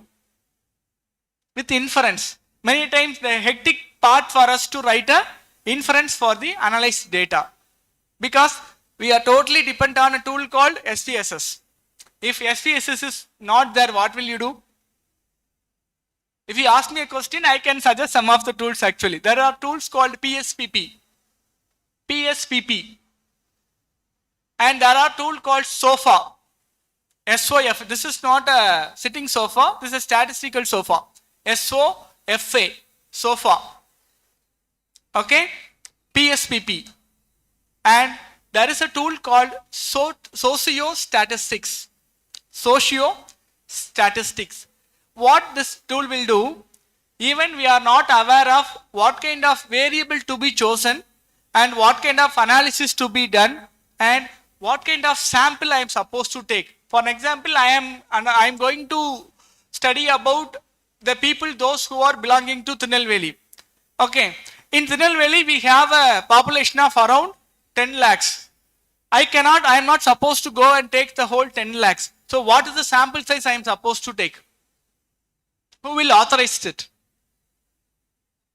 You cannot say, sir, I am able to only take only 1,000 people. That much only I am supposed to take. You cannot say. Because your research statement and research won't allow. There is a proper structure for selecting the sample size. What is the population size? Based on the population size, you are supposed to go with sample size. How to select the proper sample size for your research work? There is a tool called RAWSOFT. RAOSOFT. RAWSOFT. Okay? RAWSOFT. And another tool is called, I'll tell you, sociostatistics. You are supposed to do what is the population size of your research work. That will tell you what is the sample size you are supposed to go with the proper significance value. So these are the tools you can go ahead for doing analysis. I have given you clearly how to make use of this tool for visualization purpose and for analysis purpose. Apart from that, I can tell you, even I don't have any idea about how to proceed with the data analytics, how to proceed with the variable selection, and how to go with any data testing. What kind of test I am supposed to go with. Whether I need to go for parametric or non-parametric, I am not aware. How to proceed with. So these are the tools really helps you out. Okay, go with the tool called sociostatistics and RAWSOFT. These are the tools really helps you out very well to go with. And this is a tool called Julius AI, Numerous AI. You see here, we are all very much familiar with Excel. Okay, have your data in Excel format, just load it. This is again very much easy for you because you feel that you are working in Excel only. There is a tool called Numerous AI that will help you out do analysis by using Excel. Okay, and there is a tool called Tableau. You are able to feel a different kind of analytics with a graph. Normally we use or very much fond of a graph called pie chart and bar chart. Apart from that, have you heard about blended chart, skew chart, flow chart? All these are possible by using this. Whenever your research want to be taken a significant position in your area, you need to visualize. You need to proceed the result with some significant part. For using it more significant, this will really helps you out. You are able to do a different visualization by using this values here. Tableau can be used and MATLAB.ai, this also you are supposed to make use of it. And Python AI, and I can tell you very clearly, without having any programming, now you can develop a software. Now there is no job for programmers. Now that is called, there is a course called no code programs. You no need to understand about Java. You no need to study C, C++, C#, nothing. Without having any proper programming knowledge, you can run a tool. This is what this Python tools right now. Go to some specific tools here. What are the tools you want to integrate with your Microsoft applications, integrate and you can work on it. That will do a job for you. Okay. And this is a tool, Power Drill. This is a tool, as I told you, just upload your Excel data, what you have collected through your data chart and load it. It will write inference for you. No need to worry about inferences. But again, I tell you, what are all the inferences you have collected? Please read at least. Because whenever your guide or any of your scholar asks questions, you are not able to answer. Why this is a significant value? You have mentioned like 0.75. Why it is significant? Immediate answer we used to give. This is the inference. This is the value suggested by software. Software is not doing PhD. We are doing our research work. You need to give a proper answer for that. For that inference, please do read what is the reference. And I can ask some more times what I will do. Even you can ask questions. What is the significant value set by this software? Why it is 0.05? Why not other value? And what are all the values computed by this software? Is it correct? Who will authenticate it? Even a data which was being calculated or computed by SPSS software. Is it correct? Is it correct? Who will acknowledge? Who will authorize? That's what our human intelligence works on earlier.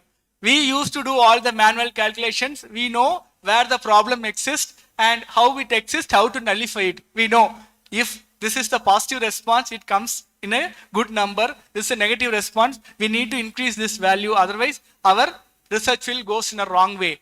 But system won't do like that. Whatever it goes, it will give as such. The problem is, without having a proper knowledge on analysis, again, we used to follow the same thing which was computed by the software. That is not right. Please apply your human intelligence again. This is what I am telling you. Okay? These are the tools. I am able to give you tools for each and every topics. But who has to authorize? You have to authorize. Okay? DALI is a tool you can make use of for analysis. And this is something interesting. IBM, the founder of, the inventor of SPSS is IBM. But IBM is having their own product called IBM Discovery, Watson Discovery. This can also be used. This will do a very good structural analysis for you. Okay. Now there are very good search engines are available that will do a good search for you. Okay. These are all AI powered search engine. I think many are already using this Google Scholar to collect the data. Now Google Scholar is enhanced with AI. As like in Amazon Independence Deal got over, right? Right? Amazon Independence Deal got over. Still, if you are search for anything, I want bangles, then immediately you want bangles from this GRT or bangles from Cisco, it will have a lot of recommendations for you. Okay, ethnic wear you want, all the recommendations you got by a single search done by you. But I can tell you, do this AI search for various search engine also. Instead of searching in just by a search engine, you can do a search by AI based search engine like this. Google Scholar AI. And some more search engine called Microsoft search engine, which we have not used at all. Microsoft Academic Search Engine. This is a very good search engine. Again, you can make use of. That will give a prompt literature because we have more than 10 billion documents.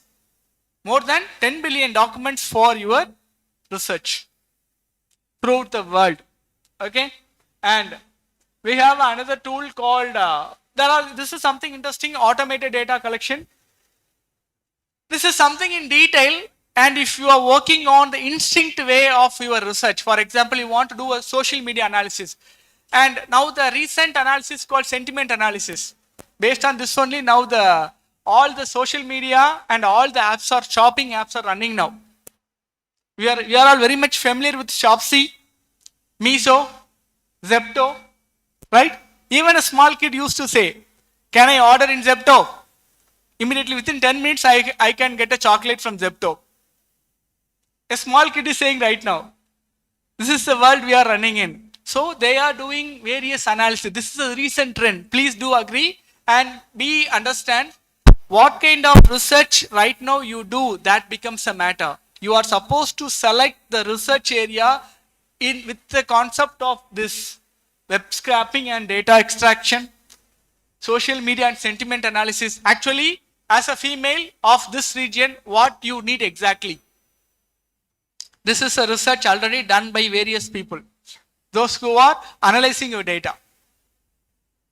Okay. And how many people are traveling from Tirunelveli to various places. Based on that, the number of travelers are getting increased. Where they are going. This is the thing happening. So you can do various analysis. That's what morning he told, he is doing a research on Tirunelveli cultural literature. How it goes. We can do by using this. So we are able to do various analysis, and you can see that government data is available at free of cost for you. You want to do analysis from government data. What actually the government is doing for you, for especially for education. For what are the schemes are available. How it goes away. Your government data is available at free of cost. We have not done for it. So there are so many tools are available for you. And this is what, in what way you can do this social media analysis or web scraping analysis, I can mention. This is the way it's happening right now. Okay. And there are so many tools are available for various aspects. Okay. Scrappy, Diffbot, Octopus. These are the tools, if you want to do analysis over the web medium, these are the tools you can make use of. Okay. And this may be something related to technology. People, those who are working on computer science, please go ahead with this tool. You have a lot of data for review and do literature. Okay. And you want to do about some social media analysis, there are some very good tools here. Social Mention, Brand Watch, Twitter, all these are available actually. And IoT. And just skipping because some interesting things we will discuss in the last part. You can see here, even I want to take a data from the government databases I need to work. So these are the very good area here. You can take data from government databases. Even Google is giving you Google data set search. Google is all your data with you, and we used to do Google basic search. But apart from that, if you go for Google data set search, you are able to extract some good data for your research work. And data.gov, and you can do an automated survey as I told you, SurveyMonkey, Google Forms, Microsoft Form, and Qualtrics. Now this is for public databases, you can go ahead with. Okay. Yeah, these are the data collection tools. And AI-based academic search, and you can go ahead with a tool called Zotero. Apart from Mendeley, I think many of you research scholars have been using Mendeley as a tool to do a formatting or reference writing. But you can make use of Zotero also. I can list you some of the tools like Zotero. This is called Zotero Bib. The speciality of this tool is we don't know how to write a reference for a book. I want to write a reference for a book in APA format. How to do that? Here what you are supposed to do is you just search by the title of the book, or you just give the ISBN number of the book. That will write a reference for you. In which format you want? You want in APA or Chicago or MLA or IEEE or Vancouver. On which format you want? You can write a reference by using this tool called zbib.org. And many a times we don't know how to write a reference for a personal communication. You are taking some data from an expert, those who has given one of his knowledge based on some particular research area. You want to make use of it. How to do a reference for a personal communication. This will write for you. And many a times we are not aware of how to write a reference for a website. What we used to do, we will paste the website URL like www.soandso.com. That is a reference. But a website is not supposed to be referenced in that way. Website should be written in a different format. That you can do by using this zbib.org. No need to pay a cost and all. It's a freely available URL. Go to this site and just by pasting the URL or just by giving the title or just by giving the any journal article link, it will write a reference for you. And moreover, in which format you want, that also you can take it from here. zbib.org. This is one of the tool I can recommend you. It is for as a beginner. And another tool is called EndNote. EndNote with the AI application, this can also be used for writing your references and collect some good papers. Okay, and this is something interesting. EndNote Click. The beauty of this EndNote Click is just by searching a keyword, just give a click, it will give all the relevant papers on the particular research area with a reference. This is the beauty of this EndNote Click. Okay, that you can try. Mendeley, I think many of you are using Mendeley for organizing all your references. This also you can go ahead. Another tool is called Docker. Docker is another reference management tool you can go ahead with. And content creation, I can tell you some of the tools. How to create a content, as I told you, you are aware of lot of tools here. And I want to create a content for my paper. Here I can do I want a background of thick forest with water. It will create an image.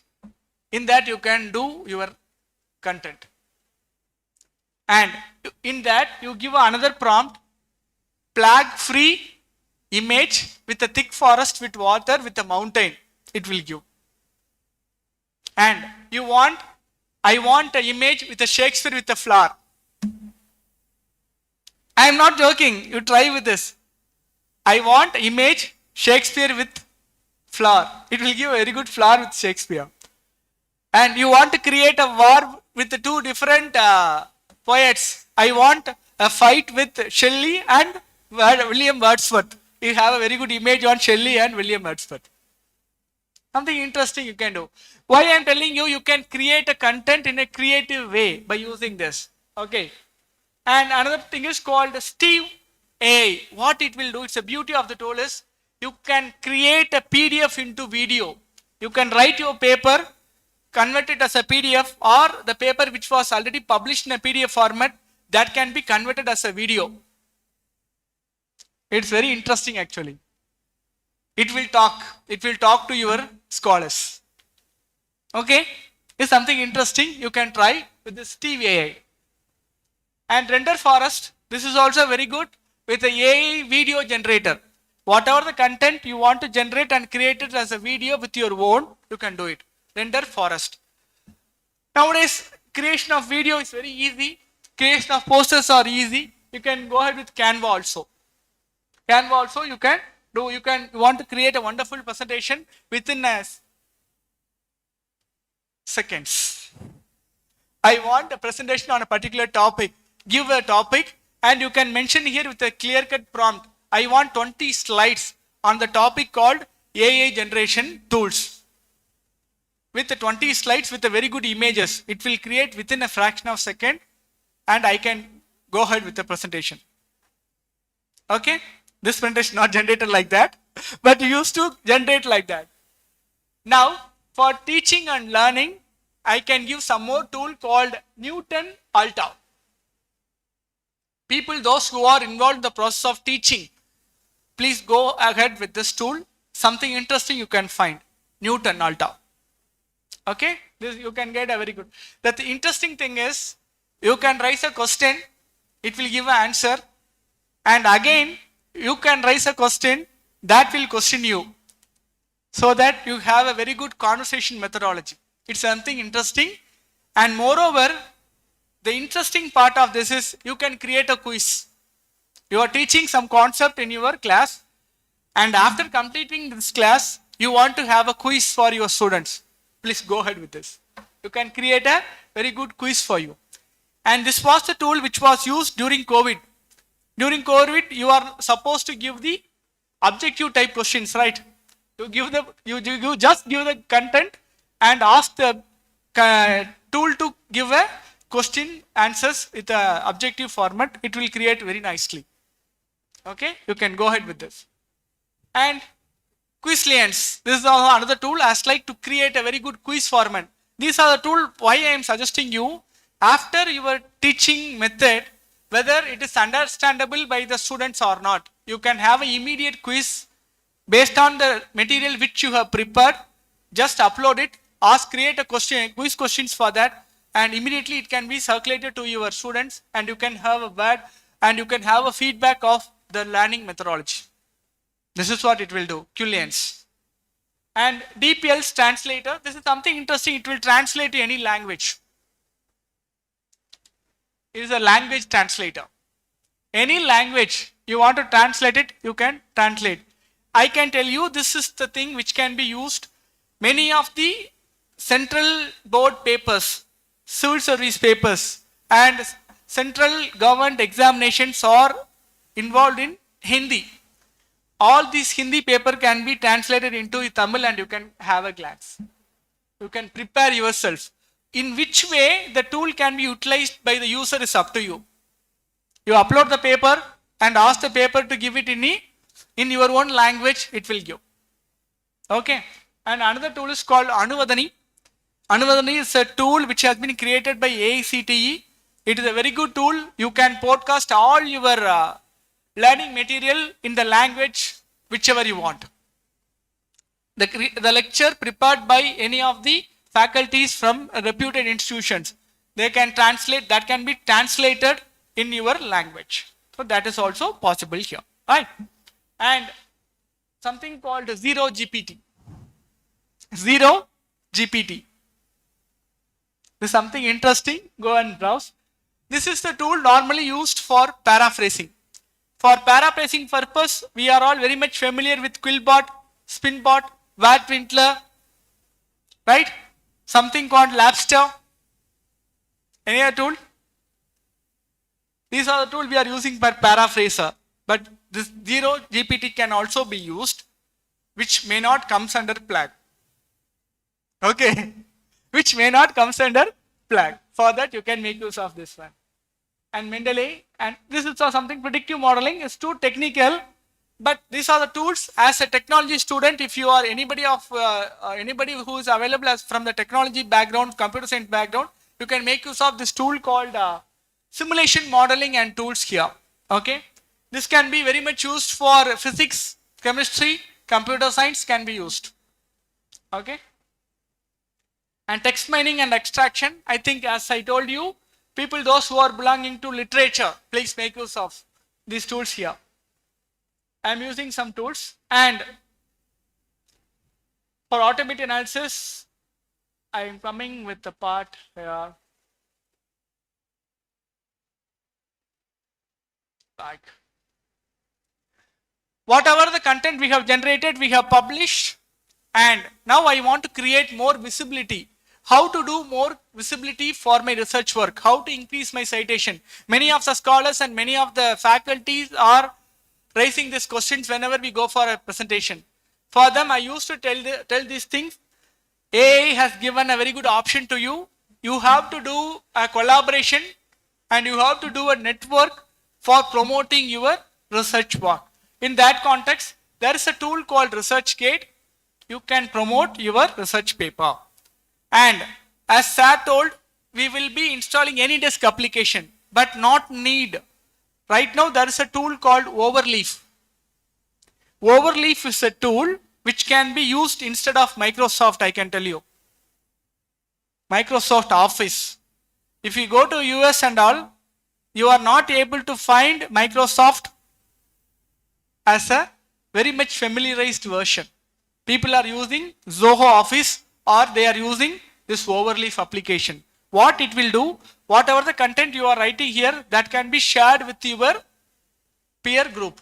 That can be shared with research guide. That by the time, whatever you write, your guide can do a correction. And they can do a alignment.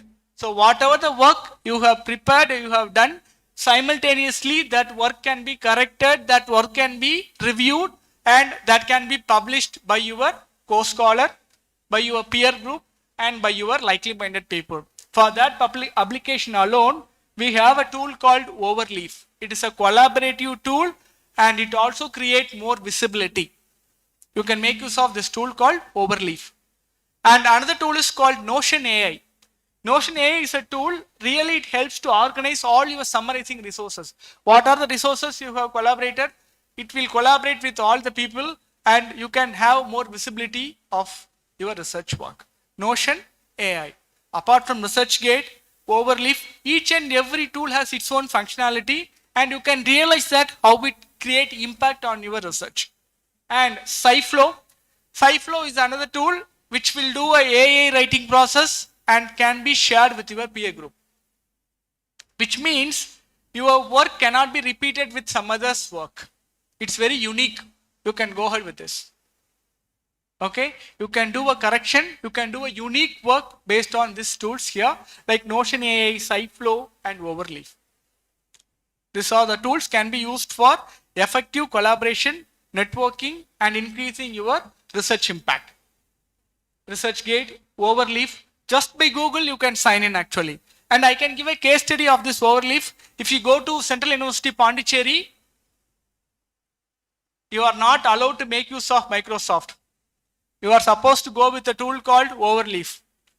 Your faculty will be asking you to go with Overleaf on the first day itself, and whatever the work you have done, that has to be displayed in Overleaf platform only. That's a case study, I can tell you, live. Okay, and Notion AI, this is a tool you can create, generate, and you can make use of it. SciFlow, okay. And these are the other tools which really improve your research impact. One is called Microsoft Teams, Academia, Upwork. Upwork is another application you can go ahead with. Trello and Google Workspace. Even Google is having a number of products which we may not aware. Even I can tell you, there is a tool called Google Chart Pixel. Have you used? Google is having an application called Google Chart Pixel. You can create different kind of graph by using Google Chart.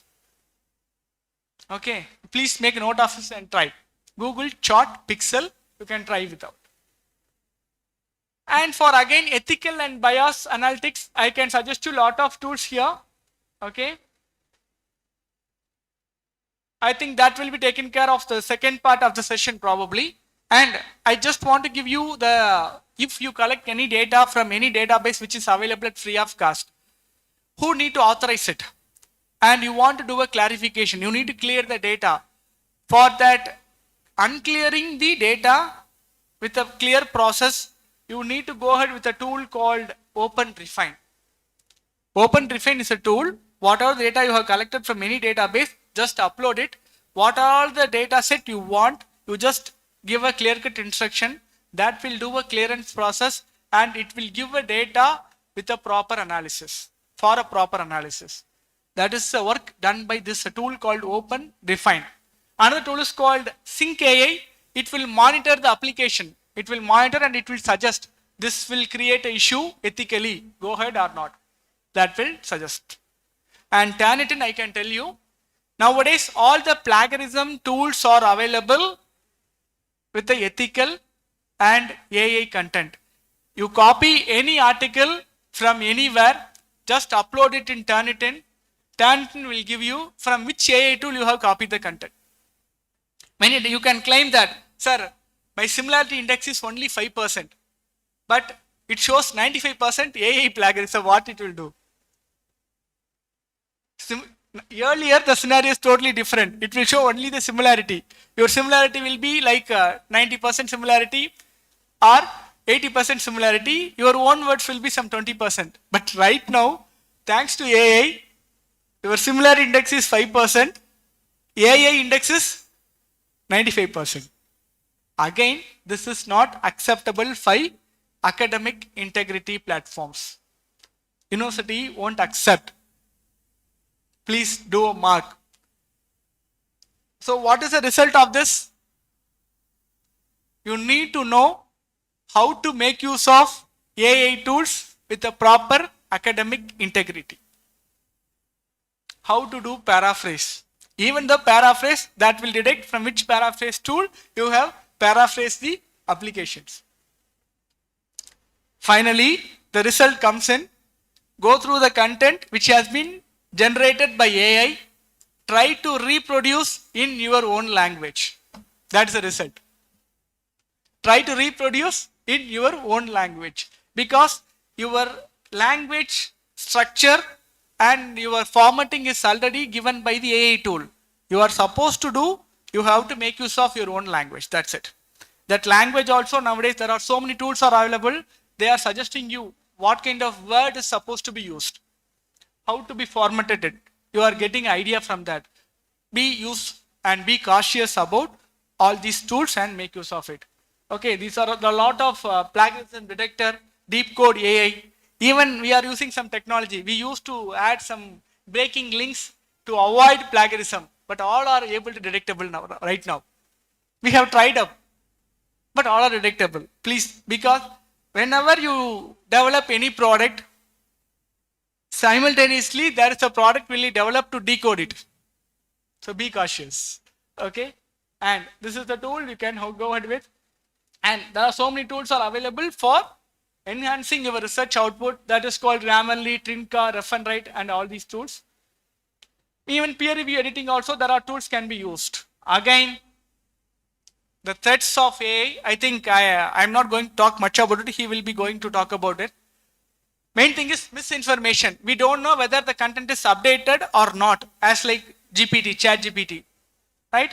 So there are some misinformation is also available. Please go through the content and decide. You are the superpower to decide what content to be appeared and what should not be. And image duplication and manipulation. Have you all using Ghibli art? I think many of you have tried with Ghibli, right? Just upload your image. It creates a very good image for you with a long round eyes with a different. And have you noticed, if you are using your right hand, it will show that is your left hand. Right? It has a difference. That is called image manipulation.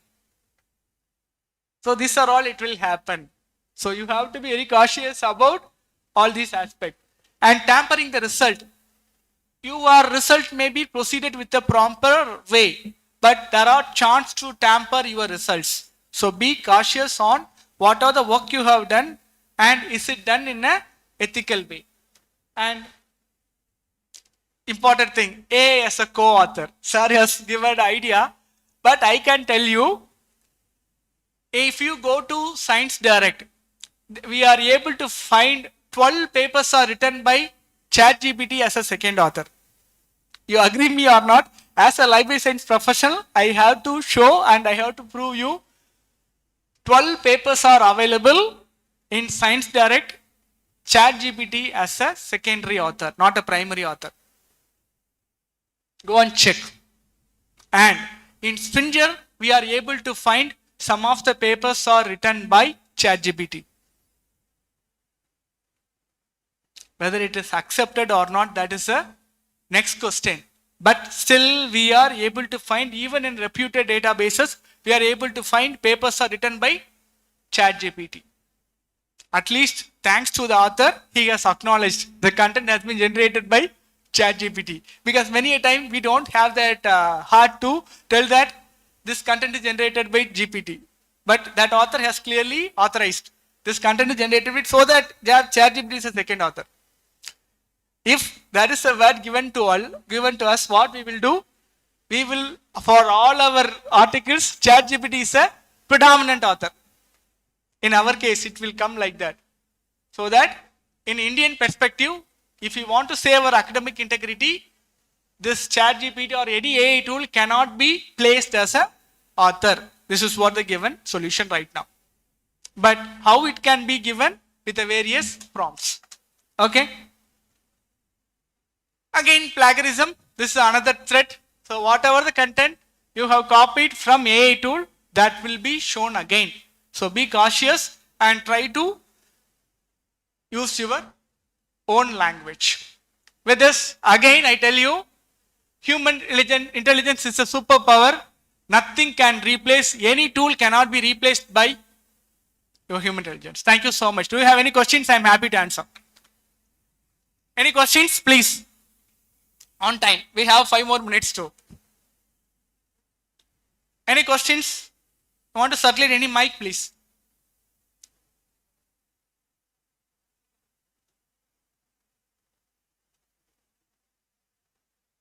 Any questions? My humble suggestion is, we have abundant AI tools right now. Because if you go to Instagram, daily, every day you have some posters. We have AI tools for this, for what, like. And like that, in social media platform, we are able to find n number of AI posters. What to be used, what not to be used. Especially for academic scenario, we are all getting worried. Because just by accessing one tool, again they will be asking you, you have to pay $2 for accessing this content. So what tool is supposed to be used, what not to be. In that, we need a clarity. That's what I have done. Okay? For what purpose, what tool can be used. Please, sir. RAWSoft. Please explain RAWSoft. Please explain RAWSoft repeatedly. RAWSoft. Of this presentation. RAWSoft. This presentation you want as a soft copy. Yes. We will share that. RAWSoft. RAWSoft. RAWSoft software. Yeah, please explain. RAWSoft. RAWSoft software. Please explain. Yeah. RAWSoft software is one of the sample selection software. Freely available software. Go to RAWSoft application. Okay. And just give the population size. and the significant value which you want to follow, like 5%. Like whatever the standard sample significant size you want to maintain, give that value. Normally standard significant value is 5%, you give that. For example, I give 1000 is a sample population size, and with a significant value of 5%, then immediately it will suggest me the sample size is 100 or 397.5. Okay, the sample size is clearly defined and computed by the tool called RawSoft application. This is the standard tool which is suggested by the research arena. Right? You want to show? Do you have internet connection? Or you want this, or am I answered, or you want to? Please explain the show. Show. You want to yes. show it? Explain, yes. That's what you have internet connection here. Actually, the tool which we have, I have shown here, I used to demonstrate as a workshop. Within 1.15 hours, it's not possible for me to show all the tools here, but I try to give a proper idea about the tool. That's what I have shown. Even all you have your own systems, right? Your mobile is a system. Go and make use of it. Go and type RawSoft. RawSoft. In your mobile itself you can do. Google it and you are able to. RawSoft. Otherwise I will come in person and do, sir. No issues. Any other questions? Any other questions? If not so, obviously don't worry. This presentation will be shared to everyone through the organizer. At this outset, I'd like to thank the organizer for giving this wonderful opportunity to meet you all, because I am able to find more than 500 people have registered and sitting here, and that much thirst you have on learning. This is what the inference I have received from you people. Thank you so much for giving this wonderful opportunity to meet you all, and we will meet you again. Thanks a lot. Thank you so much.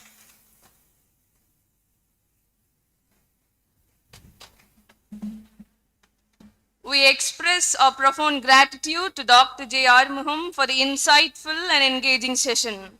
Your perspectives on the powerful role of technology in advancing research were truly inspiring and thought-stirring. Thank you, sir.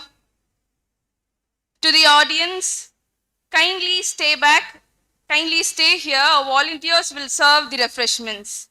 We now welcome Dr. A. Ratnaprabhu to introduce our esteemed resource person, Dr. D. Abiya Chelliah.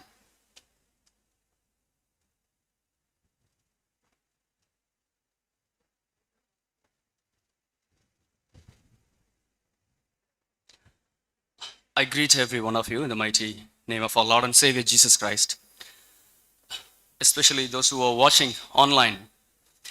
Greetings. The resource person of this session is one of the gems of St. John's College.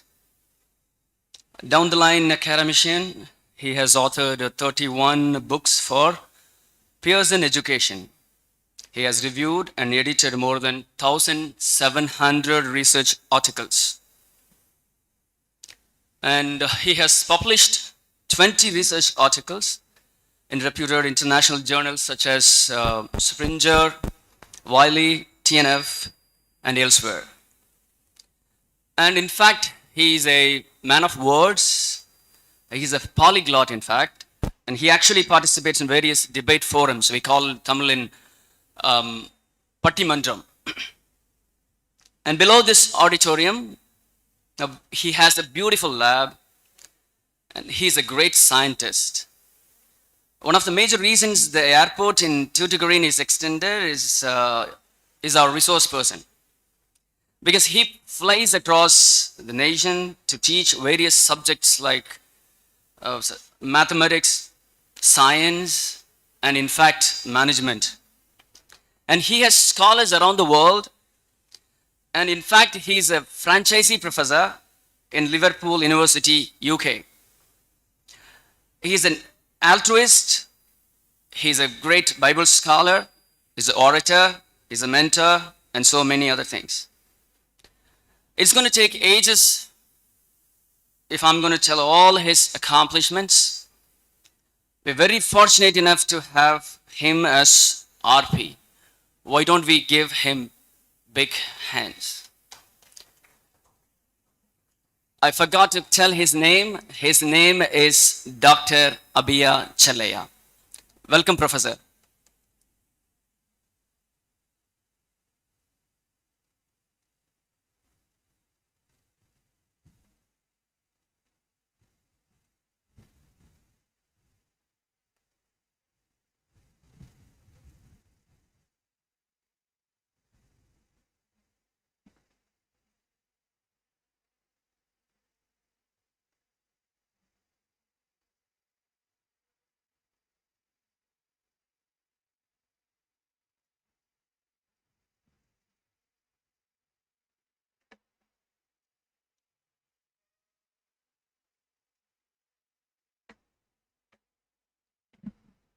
At the outset, I would like to thank the God Almighty for making me to stand in front of you in this auspicious day. I also thank my mentor and professor, Dr. Benison sir, for providing me this opportunity, and all the other members of the Department of English for inviting me to give a talk on the academic integrity in the world of AI and plagiarism.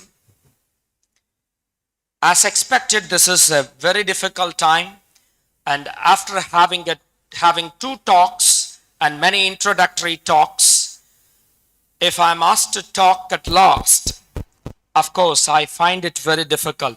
I know that it is quite difficult for you to listen to these talks too. Anyhow, I tell you that today I will make you to feel happy listening this, because I'm not going more technical into it, but I'll shift my gears and get into the philosophical as well as the technical aspect of using AI and writing research articles. Let me start with a small story. This is about two bored individuals sitting in a classroom. Usually, if you have to listen to various lectures inside a classroom, you might be bored, right? And most of you are students and scholars, you might be having the same perception. And after having many lectures from a series of resource persons, you may be having the same intention in your mind. And the two bored research scholars or two bored students, they were sitting on a bench, and both of them, they were trying to speak and have a small play among themselves. And inside a classroom with books and pen and note papers, how far it is possible for them to go and play, it's not possible. So both of them, they tried to play among themselves. And one among the two individuals, he started saying like, why can't we play a small game within ourselves? So the second one said, yes, okay, you shall propose a game, we shall go with that for relax. So the second one said, okay, let me ask a question and answer that question that is asked by me, by myself. And you ask your own question and go for answering by yourself. And if we come to a point where it is not possible for us to answer our own question, and let us stop it. This sounds very different. Usually one person asks a question and other person used to answer it. And by this time, when they come to an assess, like they have to ask the question and they have to give the answer for the question that they are raising. It's found to be very different. So the second one is also interested in that. So the first one started with the question like, what if a rabbit burrows the ground without showering the mud outside? So the first one asked a question like this, and he answered in the same way. He said, the rabbit might have burrowed the hole from inside. So the second one asked, how far it is possible? It is not possible for a rabbit to get inside and once again burrow it from the inside. So he said, it's your question and it's not my question. And why I'm telling you this is because it's very difficult for us to speak after lunch. Since Chesterton, G.K. Chesterton, who was in 1950s, in his book Orthodoxy, he says like this: every man's apostrophe is worldview dramatically changes 15 minutes after lunch. I don't know how far you are, but this is 1 hour before lunch. And that too, Shofat has already introduced that you are having good chicken biryanis. And after having this word chicken biryani in your mind, and if I have to put you listening to a lecture like this or an interactive session like this, it's obviously difficult for you. I know that what is happening inside you. And so I wish you to keenly observe what we are actually into it. Corresponding to the topic, if you look at the research that we are having, we are one among the world's largest producer of research articles. We are having so much research count in all the fields, especially in the field of science and technology. We are having more number of research articles, and we are coming from 1 to 10, between 1 to 10 every year. And in the 2022, we have published more than 150,000 academic papers in the research world. And we were able to increase 35% of count after COVID-19. COVID-19 is a game changer. It is a shift in the research world. If you look at the research papers and the count of research papers, it has been increased to a great count after COVID-19. And the quality of the research papers has been reduced to some extent too. We need to understand this, and we will come to this point little later. And if you look at the Indian rank in the quality of research papers is 9th. We are one among the biggest nation, which is with the highest amount of people in this world. And looking at the area of China, China is actually with the 4 times bigger the area of what we have in India. But considering the population per capita or per square meter, we comes first in this world. But considering the research statistics, we are 9th. And we are actually with 153rd in the citation count. And we must actually think about it. Why Indian researchers are not coming first in the international scenario? Why American scholars and British scholars are not searching for the Indian researchers? Japan is a self-sustained nation. They are having so many technologies. They are citing and they are doing their research papers in their own languages. And China is also coming under the same case. But in case of India, we are publishing so many research articles in English. But we are not coming in the first place, even though we are with more number of people doing PhD, but we are not coming in the creamy layer of the research. Why? What makes us not to appear in the first place, even though we are with so many researchers in this world? And when look at the R&D expenditure, we are relying upon the other nations for technology. You might have known about this. If you go to Chennai or any other nation, any other big cities, you might have seen the trains which are going above the ground, right? These are called metro trains. And the metro trains were a technology adopted from Japan. Japan is having a stake over those technologies. They have taken shares from us. Each ticket that you are paying for going in a metro train is having some amount for the Japan. And why we are not able to have a technology, even though we have high-end technologies in IITs.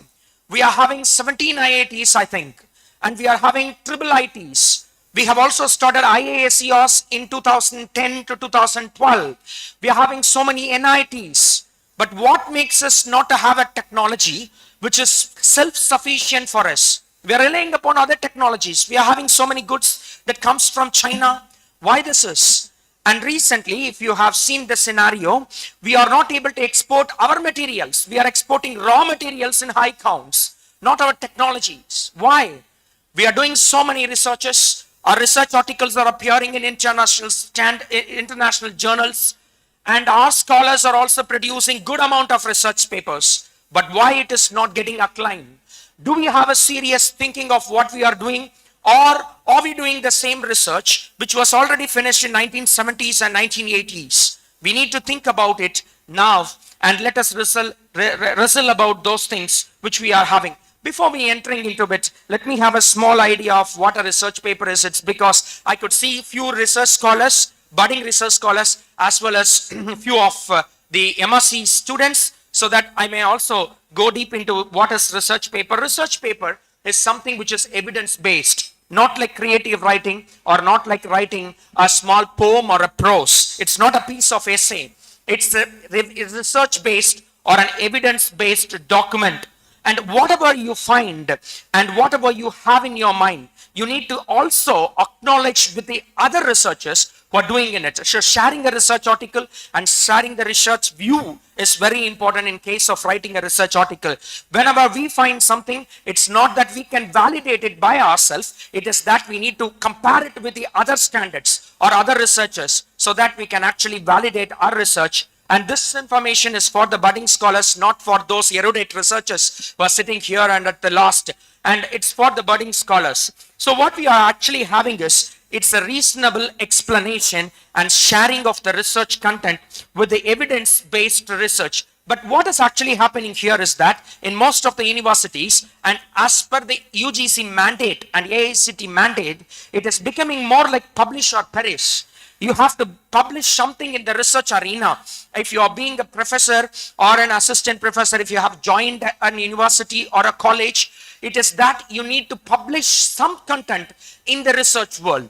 Otherwise, you cannot be taken long in the subject matter. Anyhow, you have to sustain yourself with the research backend, and that is what they are actually meaning. So publish or perish is a term which is there in the past decades, and we are moving towards it to a great extent than giving quality articles in the field. And if you look at it, a research unites scientists. Views of scientists and views of scholars are many. And if you look at the research papers actually paves the way for us to have collaboration with researchers from the other countries, other universities, and other walks of life. Even interdisciplinary collaborations are possible for us in case if you are having a good research article within itself. And unites the disciplines, as well as we are also having career advancement schemes which are based on the research articles. So it is more needed for us to have it, and even cultures are united, and the intercultural exchange of researchers are possible with us in case if you are having a research article, good research article.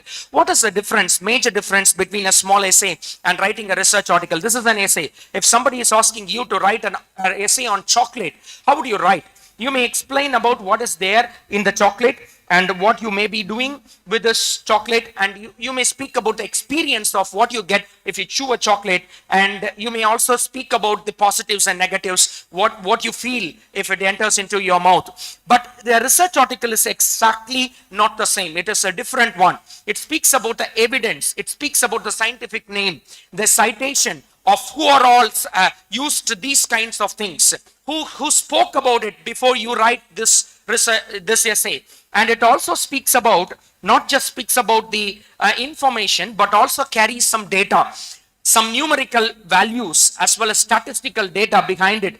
A small research or work that you have done, or the analysis part is also included in it. You may be having a figure or a graph or something that explains about the work that you have done on it. All these things comprises it. It's a structured write-up of your research, and it encompasses the data and the validation of whatever you have in your mind. But an essay is different from it. It may not need an authentication. It may not need a validation. It may not need you to cite some other's work. You can speak about the topic from your head. You can pour out whatever things that comes in your mind, but that is not a research article.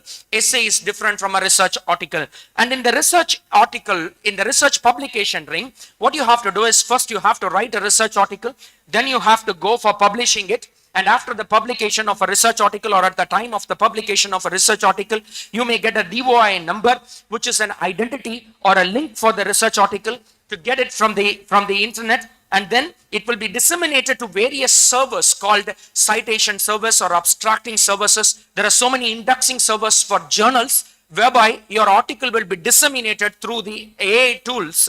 And now they are using AI tools. Previously they used robotic tools, and they disseminate it for SEO purpose. That is why in a research article, we need to be very conscious about the keywords. Even now we are having keywords in all the research articles. Those keywords are the meta tags that are used behind the research articles for the purpose of SEO, search engine optimization. If you type a keyword in the Google or else in a specific server for getting those research articles, it will be popped out in the first page, right? It should be popped out in the first page. It's because it is having that meta tag. It is having that keyword which is placed in it. So the keyword is very important for it. Why I'm telling you this is because the structure of a research article is very important. Even a small keyword that you propose there inside a research article paves a way for you to make it visible to the scholars as well as to the public.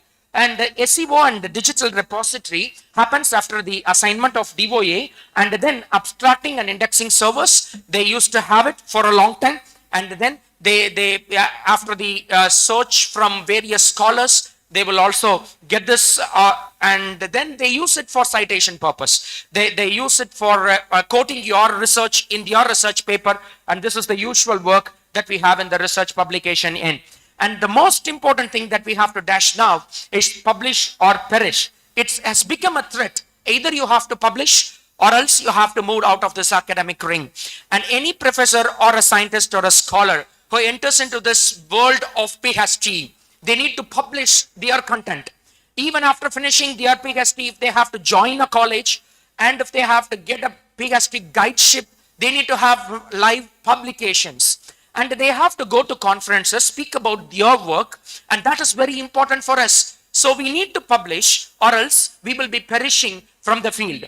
A person who is going to retire can stop his publication, but budding scholars like you need to do a lot of publications. That is why we are having a small threat. So in the world of having publish or perish, there is a threat for us. And because of this threat, there are people who comes into this world, into this reality from the outside, and they don't have ethics too. There are so many paper mills available in this world, and they work for you. They say that if you pay money, I'll give you authorship. These are some absurd things that are happening in this world. And these are scientific spoofing contents that are coming here. And there are so many articles published in Nature as well as big journals which speaks about this. Science has become a spoofing content. Many data has been taken for granted, and the people are actually making data out of themselves without having any observation or without having any data that they are having out of their research. And this is happening in this world, and we need to be very cautious as a young researcher or a budding researcher. By now, you must understand that what will be the impact of it. You will be thrown out of this research field if you are having your hands clenched with all these things. And you should not make your hands dirty, and that is why we are wearing these things. And I must actually tell you that the recognition from a wider audience is very difficult. It's very difficult. It's not actually easy for us to have. You can publish a research article, but getting acclaimed from your research through the indexing servers and through the journal that you have published is very difficult. It's not that easy for us to understand how this is happening. It should pop out at all times when a common keyword is placed in the Google search or in a Google Scholar search. That is the very big impact which we are getting. Some journals have the authenticity to have such a kind of reverence. It's because of the quality that they have. If you publish your research article in such a kind of journal, it may pave a way for you to get your research article first in the SEO, and that is why it is possible for a variety of audience to have it. But now, if you look at it, if you have chosen a compromised journal, or a journal which is with a very low quantity, or a predatory journal, it may not be possible for you to have your content coming first in the Google search. What we need to do, first one is high quality content is always needed. Not just the high quality content, we also need a high quality journal for this instance. For this instance, you cannot do anything, but you must choose the right journal and the right option for your publication. You must choose the right journal by looking at the credentials of the journal, the number of citations that it has for every year.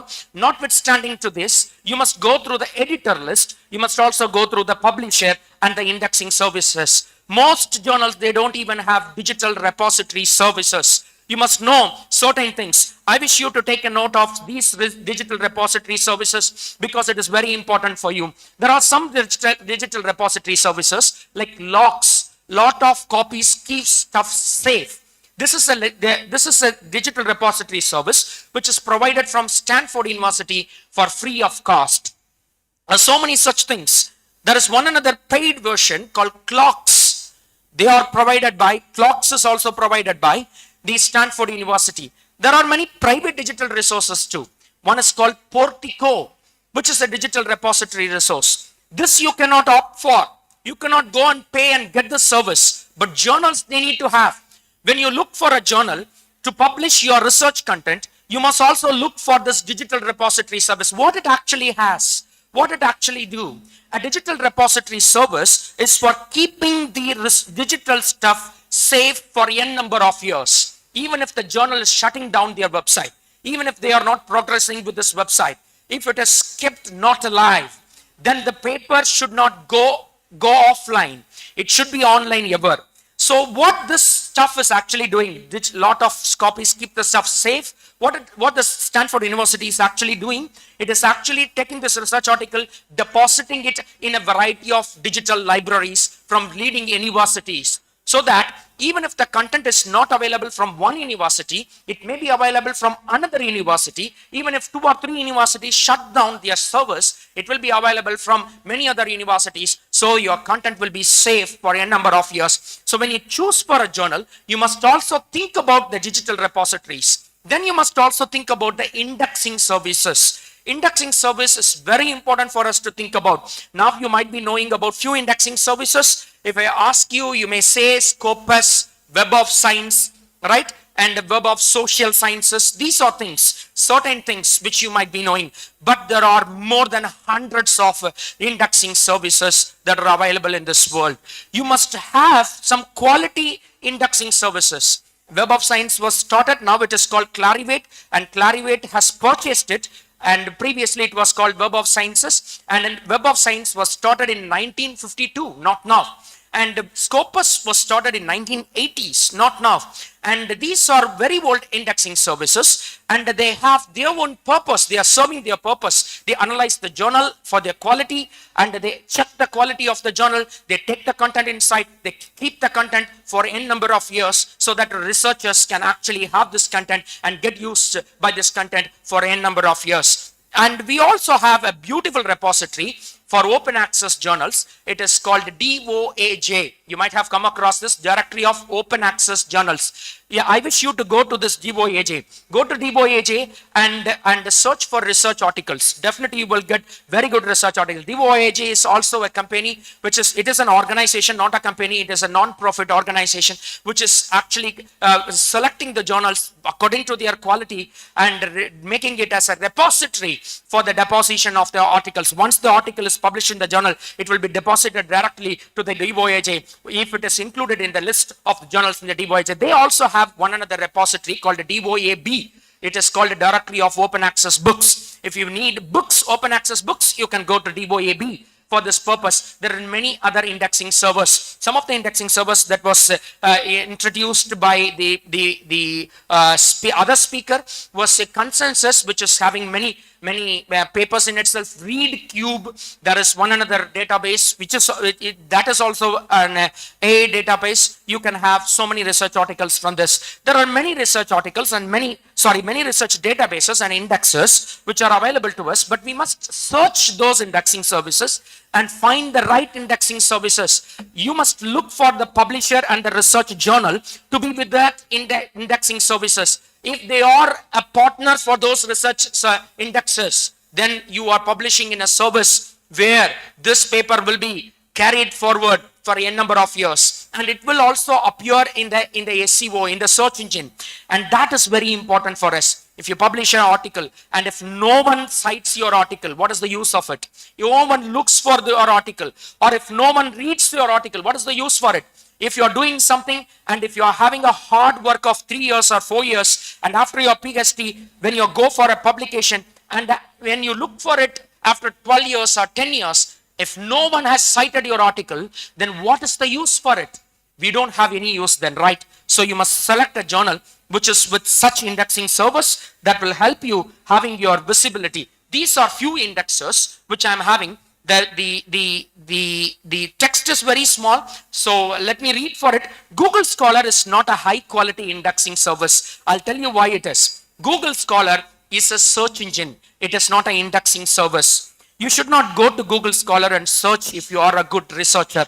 People may say that you have to go to Google Scholar, but I won't recommend it. It's because Google Scholar may have duplication of research articles. For example, I'm working here as an assistant professor in St. John's College. We are having a website. If my article is placed in the website, or if we are having a repository, and if it is placed in the repository, Google Scholar will also take it. If I'm placing a non-peer-reviewed content, if I'm placing a content, arbitrary content, writing an essay and keeping it in that repository by my own will and wish, as I am the authority for this, as my college is having this hosting, and if I am introducing a non-peer-reviewed subject into it, it will also be indexed by the Google Scholar. It won't look for the authenticity of the paper. So if you are getting some content from the Google Scholar, it may be a peer-reviewed content or may not be a peer-reviewed content. That you must be very cautious. Peer review is very important in this field. We are speaking about academic integrity. It is because you need peer-reviewed research articles. Who are peers? Who are working in the same subject. People who are working in the same subject are called peers. So peers should acknowledge your research. They should look for what is there in the content. They should say whether it is right or wrong. Only after the verification by the peers, the content become authentic. And that is why we prefer publishers like Elsevier, Springer, Taylor and Francis, Wiley, and other Blackwell-like publishers. And indexing is very important to us. Scopus, PubMed is one another indexing service which you can rely upon. It is run by NCBA, National Center for Biotechnology Information, and it is having n number of research articles. Wide area is there for all those who are working in the field of medicine and biology related works. You can rely upon this PubMed. And ProQuest is a very old service, and ProQuest and EBSCO are two services who actually scan research articles, and they also upload very old research journals. Other services they don't have. But EBSCO and ProQuest, they are multidisciplinary indexers. And EBSCO is also having thesis deposition. If you want to go for thesis, look for a thesis, you can go to ProQuest. And if you have to look for thesis from our own India, you can go to a server called Sodhganga.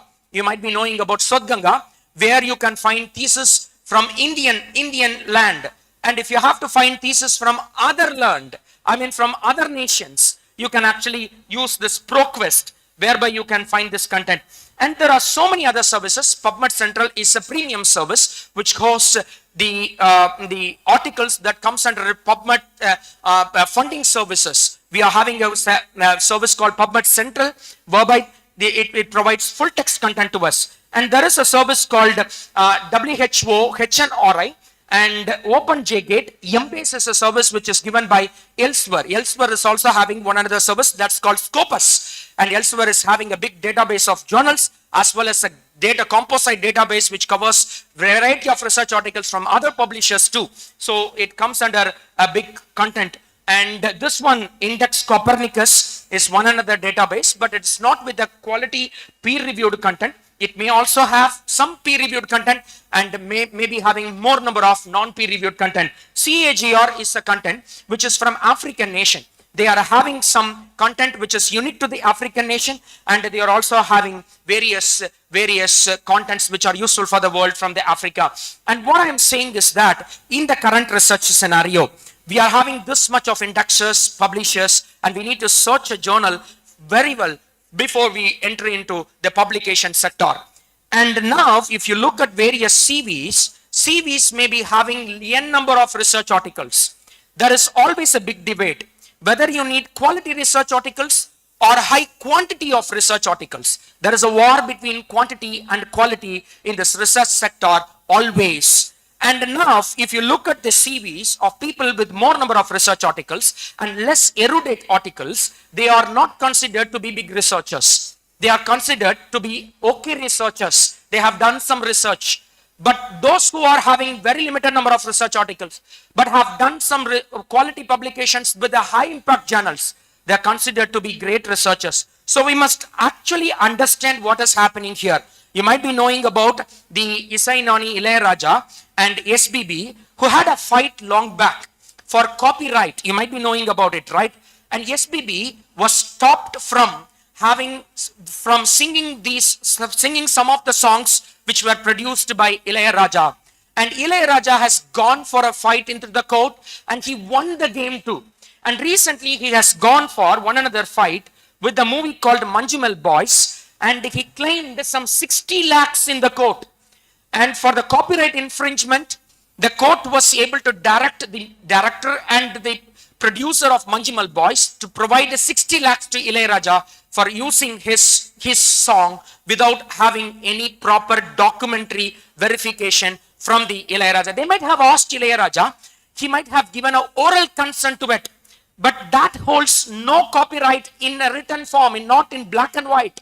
We need some black and white document for keeping hold of all these things. So copyright is also very important when you are going for the publication sector. When you have to publish some research article in a journal which is with a high impact, you must also know what is copyright and what copyright an author holds, and what are the things that an editor and the publisher holds when you publish a research article. That is very important to us. And I must aware, and you must also aware about the copyrights and the laws, rules and regulations that we have. It is very unsafe in this world for us to think about retractions. You can publish any research article. This is a caution, I tell you guys. For all the young researchers who had been here, I'm telling you a caution. Don't go for a publication without having a conformity in your mind. If you are not confirm about the data, if you don't know that you have written it, or your friends, your co-authors have written it, or if you are thinking that some AI tools they might have used, then don't go for publication. Now we are living in a world of AI. You must have some academic integrity.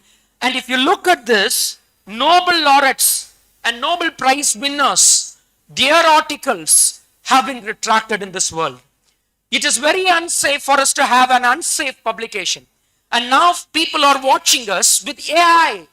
They can anytime download a research article, go for a check with the Turnitin, and Turnitin may say that this much amount of content is written by AI. They can sue you. They can send a letter to the editor, and they can question the integrity of the journal, and at last your content will be taken out. And retractions are becoming very high. In the last 10 years, the retractions of research articles have been increased tremendously. And now we are experiencing a lot of researchers getting their articles retracted from the research world. Big journals, big groups of journals, they are retracting it. Elsewhere is retracting in high counts. Nature, which is considered to be a big group, a quality group, it is retracting research articles. Springer is retracting research articles. PLOS, they have retracted n number of research articles. Hindawi, which is an open access publisher, and now it is joined with, they have joined their research publication with the Taylor and Francis. It is also retracting a lot. And you must be very cautious that your article should not be retracted. If you are using your article which is retracted for the purpose of getting a research guideship in the future, I'm saying about the future. You may be a student now or a research scholar now. If you have published a research article with some AI content, or a content which is not with a good backend, not with the data that can prove what you are writing, and in the future if somebody is questioning it, and if it goes to the ears of this editor and publisher, and if they retract it, what happens then? Your guideship can be cancelled at any time. Your professorship will be in a question mark. Your job will be in a big question mark. In this world of competition, getting a job is very, very, very tough.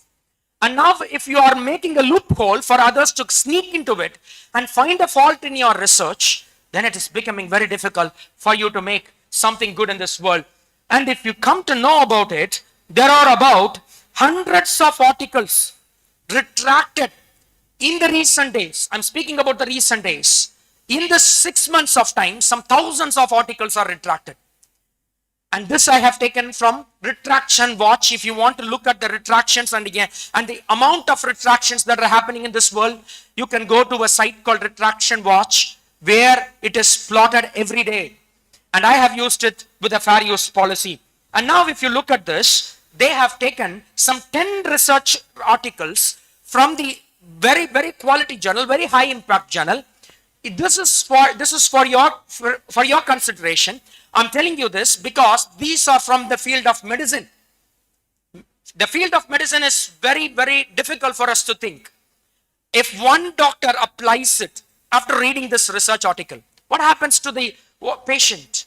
And it is a very minute thing that can actually shatter the life of the people. So these 10 articles that are with some self-plagiarism is actually something which is not a big one. So what is self-plagiarism? If you are writing your own content, which you have written in one other research article that was already published, then it is called self-plagiarism. Do you know that you are not able to write your own content in one another research article? If you have written one content in a research article, that should be for the journal. That you are transferring the copyright to the journal. At the time of publication, they may be asking for a copyright agreement. And in the copyright agreement, if you are looking into it word by word, you can find that the text that you have written, which is an intellectual property of the author, will be transferred to the journal editor as well as to the publisher. In some journals, they are having a partnership in this. You have to get the permission of the editor and the publisher, and then you can use it. In many other journals, they don't have this provision. They ask us to transfer the copyright. Once you transfer the copyright, the text becomes their own, not your own. You are giving a written consent. You are giving it in black and white. You are writing it and you are signing it, and then it becomes the copyright of them. And then if you are using it for the next article, it is counted as a self-plagiarism. It seems that you are not serious. You are not a researcher who is thinking about the copyrights. You have signed a copyright with some other. Think of a situation where you are selling a property to one person. You are having a property and you are taking the documents, writing a consent, you are selling it to some other, getting some money from them. And then you are entering into that property zone, you are making a small hut, living there. What happens then? You are an intruder, right? You are an intruder. You are not supposed to do that. The same is the case when you are doing self-plagiarism. So it is rejected and it is taken out. Any content that you write, research articles or intellectual properties, that comes out of your mind. So any content that you read in the research arena is an intellectual property of some other. You are allowed to read it and rewrite it by your own words. When you read and take the content into your mind, you can reconstruct it and rewrite it for yourself. That is the only limited zone that you can explore. You are not allowed to take the content as such. Even if you provide a citation at the back, that is wrong. You should not do that. It is because it is an intellectual property of some other and it is not the intellectual property of you. You should write it by yourself. That is the individuality that we have. Creativity is very important. You know why AI is not supposed to be used? It is because AI is not yet with creativity. You are having creativity. Your friends are with creativity. Your kids are with creativity.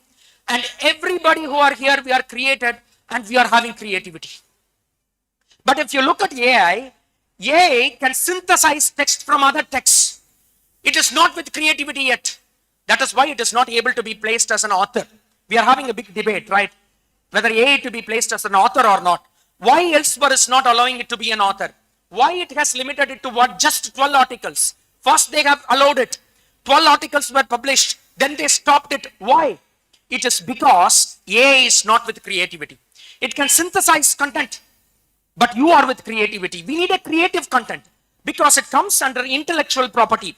Anything that you write for a research article, a small text, a small line that comes out of your mind, that is a creative content.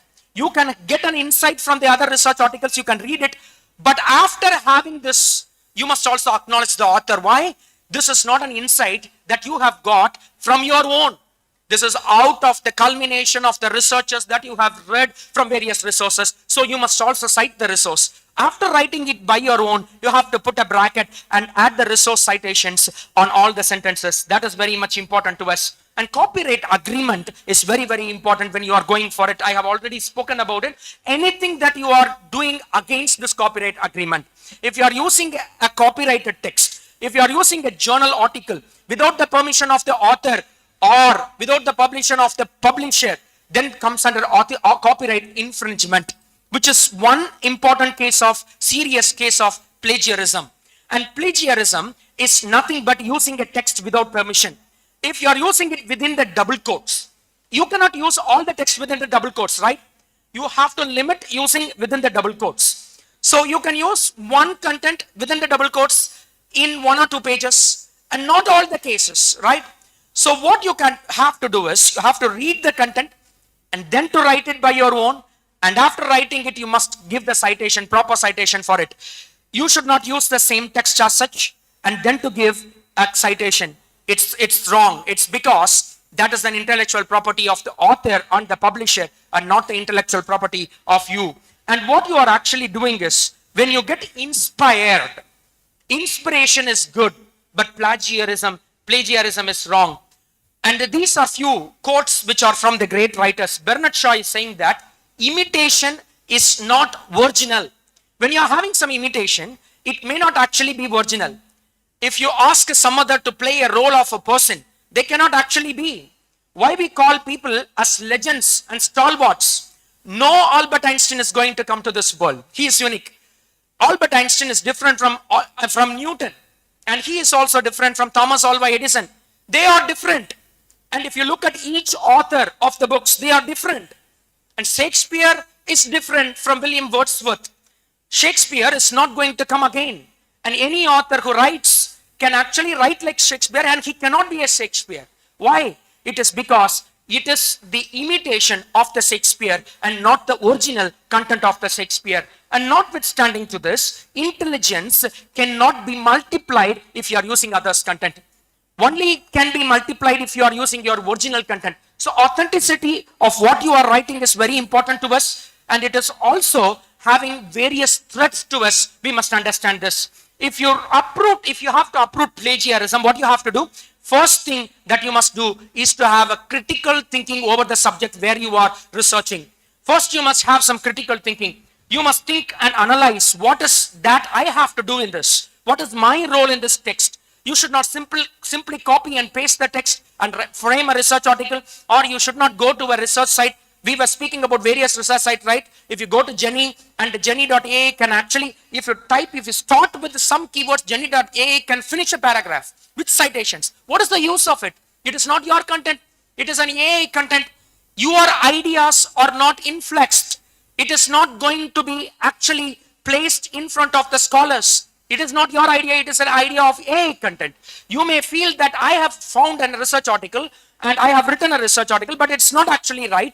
You have not written, and AI has written. Your ideas and your critical thinking won't develop over a period of time if you are relying on AI. And the second important one is ethical awareness should be there. In some serious cases, if you are using a research article constructed by an AI, it may also pose threat to us. It may send false information, spoofing of science, and it may also create various problems to the reader as well as the researchers who are using it. And we must also acknowledge that we must use proper citations for it. And this is a research article which has recently appeared in Nature, and it says that there is a big problem because of science fake papers. And if you look at it, the volume of the research paper mills is increasing very high, and it is tremendously increasing. And when it comes to 2020s, it is reaching to a great heights that we cannot assume what is actually happening. We must think about it. The account of plagiarism, account of retraction, account of use of AI is increasing to great counts. What shall we do in this world? How can we uphold the academic integrity? We must think about it. Now look at this, and these are the number of research articles. And if you look at it, the total volume of research article that is published over a period of time. Now we are in the mid of 2020s, We are living in 2025, right? And now the research article is published is more or less like 10 to the power of 6. That is about 10 lakh research articles every year. And if you look at the paper mills, out of this 10 lakh, paper mills has contributed about 1 lakh research articles. That is 1 by 10th of the count. So 1 by 10th of the paper, if you read 10 research articles, one of it is having a fake data. One of it is produced by a paper mill. One of it is from a non-authentic source. One of it is spoofed. And what is actually happening in this world, if it is not with an ethical awareness, we will also be doing the same, and we will be adding something more to this world. And this is an article which is recently published, and it is published in this month in 2025. And this is in PNAS, a very big journal group, where they are speaking about it. They are saying that the scientific fraud is happening in large scale. They have taken one big publisher, and the name of the publisher is PLOS. And they have taken a journal. It's a multidisciplinary journal, PLOS One. They have taken the number of research articles that were published between 2006 to 2004. And the number of research articles is 276,000. And after having this, they looked at the retraction of research articles. 702 research articles were retracted. And the questionable articles is in high number. And Pubpeer is a blog or a forum where researchers, they used to comment on various research articles. If you are a researcher, serious researcher, you can also have an account in Pubpeer, and you can speak about some research article which you actually like to speak about. And the questionable research articles from the Pubpeer are about 2,000. And this is a very high count. If 2,000 articles are taken by some 20,000 researchers, or by 50,000 researchers, and if they use it for their own research, if they cite it in their research articles and their thesis, what will be the impact of it? We are encouraging many non-erudite and non-peer-reviewed content, which will actually create a problem in the society. With this research, if somebody is going to have some implementation, or if they are going to articulate this research from lab to land, it will become a very big problem to them, and it is not possible for us to digest if something happens, or if some human life is threatened or in a questionable situation. That is a big problem to us. Even if one individual is killed out of the research, that is a big problem to us. We should not use those things. See, the duplication of images has happened in a very high count. And I'm speaking about some research journals, groups, which are very high in the rate of quality. We are speaking about Springer Nature, which is with the 16.2% of duplication of images. And Villa is having 11.2. Elsewhere is having 9.7%. These are big players in the publication field, whereby they are having duplication of images in their research articles. I must tell you this, you are entering into your home after having this research section and after having a lunch. If you are moving to your home, you are entering into your home, you are opening the research, you are opening your gate, you are entering into the gate, you are finding some unauthorized person sitting in your hall, and you are asking him why. He is having a cover in his hand, and this cover is filled with some jewels and paper money. What will you think? He is a thief, right? He is a thief. He is an unauthorized person, has entered into this without any consent from the individuals of this home. What you have to do then, you have to actually file a case against him, have to call the police, ask others to help you sending this fellow out of your home or to the police station, right? And this is the same which is happening here in this research world.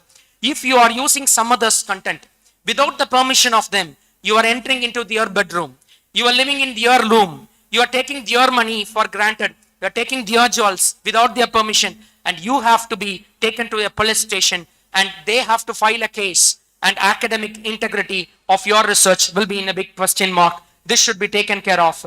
And the academic integrity in this AI era is very difficult for us to plot. Most of the research articles that we have now are questionable. It is because we are having AI and its hands in it. And publishers are actually good at giving some permission to us. They are saying that you can edit with the help of AI.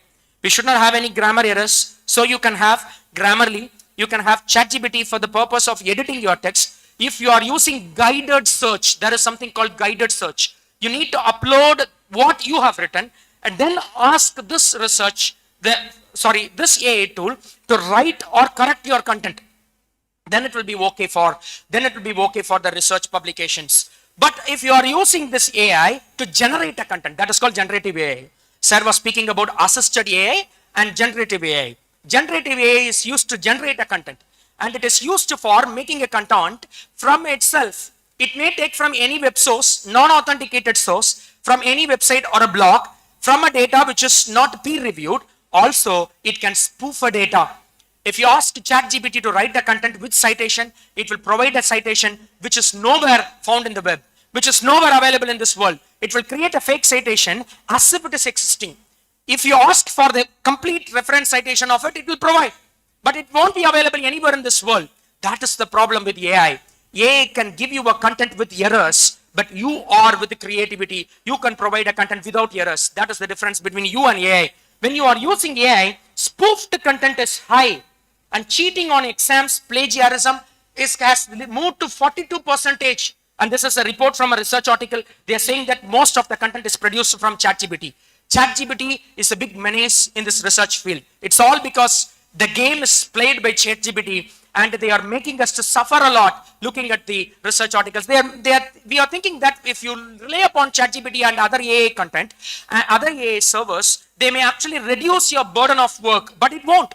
It won't. It is actually reducing the knowledge level that you have. This is a recent research, and you might have seen this in WhatsApp chats and channels. You might have seen this, and a recent study was taken, and in this study they have taken two groups of people, and one group of people was asked to write an essay with the help of ChatGPT, and their brains were taken with MRI scan, and it shows that the brains of the people, those who have written with the help of ChatGPT, is not working.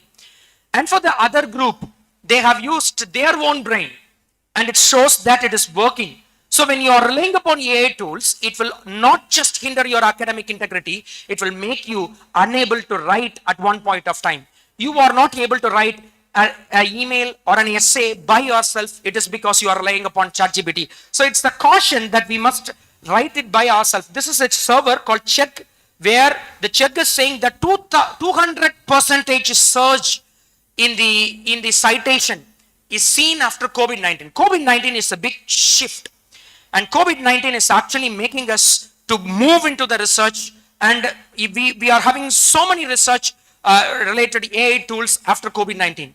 Because of having searches, we are having so many research related search engines nowadays, and we are relying upon them.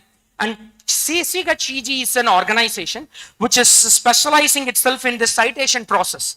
They are saying that people are coming with assignments, and they are saying us to give citations. And many of them, they are placing their content and asking for citation in Czech. And this is an academic spoofing which is actually happening here. I'm moving from this. It's because it's not mandatory. I'm having a policy related content which I wish to actually have. What we need to actually have is that we need to train AI in case if you are using it, for which you need a little of Python knowledge, as well as you must also have a little understanding of what data structure is. You must construct your own AI for your purpose. Any AI that is purchased may be having a general perspective, but if you need to use an AI for your purpose with a guided search, you need to create your own AI for your purpose, and that is very important to us. At least training an AI is very important. It is mandatory for us to train an AI, and without having a training on the AI, if you are using it half-assed, then it won't actually help you for providing the right content for us. And these are organizations which are helping us to find the plagiarism, and these are governing the journal groups, publishers and journals. They may be a part of this organization. This is called COPE, Committee on Publication Ethics. And the second one is DOAJ. I have already told you about it. OSPA is an organization for open access journals. And the WAME is an organization for medical editors or medical group of journals, whereby these organizations are governing whether the journals are having a plagiarized content or not. And what if you have to do? You have to rely upon Turnitin. You may be knowing about Turnitin. All the other scanners, even Gamel is having a scanner for plagiarism detection, and there is a scanner called Copycat, pledge scan, all these are not doing good. And even plagiarism checker, something like this. Many tools are there, but they won't actually do a good service to us. One good service which is available for us, but it is a paid service. This is called a Turnitin. And the second free service which we can opt is Urkund. There is a software which is for the purpose of detection of plagiarism. And notwithstanding to this, you can also use Drillbit. There is one another software which is for this purpose. So these softwares, they can actually plot the content, whether this is taken from other research articles or from AI. And other important software is Authenticate. You might have known about it. It's run by Crossref, an organization which is providing DOI. And so this is a very good software. So you can rely upon it. Out of all these things, all these softwares, Turnitin stands the best. And you can actually have Turnitin with so much good in itself. I'll tell you a small story so that you can understand how this is actually making it possible for us to have a good content and a plagiarized content. This is about an interview. Many of you might have gone for interviews, and this is even if you have not been for an interview, you can think of having an interview now. And a scholar had been for an interview. He was called for an interview to attend an interview. And in Indian setup, it's very difficult for us, right? 5,000 they used to write entrance examinations. 50s may be selected for the interview. And out of 50s, only 5 will be selected or 2 will be selected for the job. And so this guy is also selected for the interview. He had been for a long distance. And so he was called for the first place. He was very happy. He entered the interview hall. Interviewer asked him to sit down, and he sat down. And the interviewer started his first question. Don't ever think of a question like this, because this is not actually going to be happening in any of the interviews that you may attend. It won't happen. And for all those who have attended many interviews, you may not had an experience of such a question. I'm making it very simple. It is because you must understand what plagiarism is all about. So the interviewer boarded his first question. He asked, like, when did India receive independence? When did India receive independence? August 15, 1947. Of course, this is the right answer, but in an interview case, all those questions that are asked should be with a long answer. It's because the interviewer is having his own headache. He may be looking at your verbal communication, non-verbal communication, the way you speak, the extent of knowledge that you impart, the words, the choice of language, and many things that he may be looking after. So the interviewer asked this question, and this guy, he started answering like many things happened. Mughal came to India, and East Indian Company came to India, and afterwards British people, they have taken over the governance. And at last, after so many fights, after this and that, we got independence in 1947, August 15. The interviewer was very happy. Then he asked his second question. Who is the father of this nation? Who is the father of this nation? Mahatma Gandhi. Anyhow, this is the right answer, but he should not tell this in one word. So he spoke like there were so many people who were involved in the freedom fight.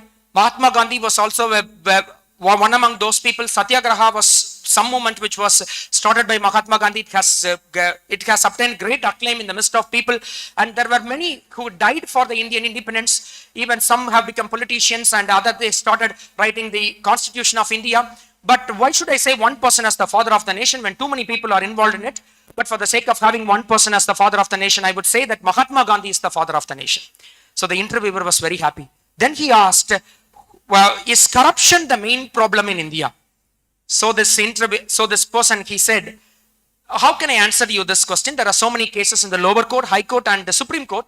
Even the Prime Minister has appointed a committee. Only when the results are out, I would be able to tell you the right answers. With this fellow was happy, and the interviewer was also happy. He said, you will be selected, but there is a small caveat. You should not reveal the questions to anyone. You should not reveal the questions to anyone.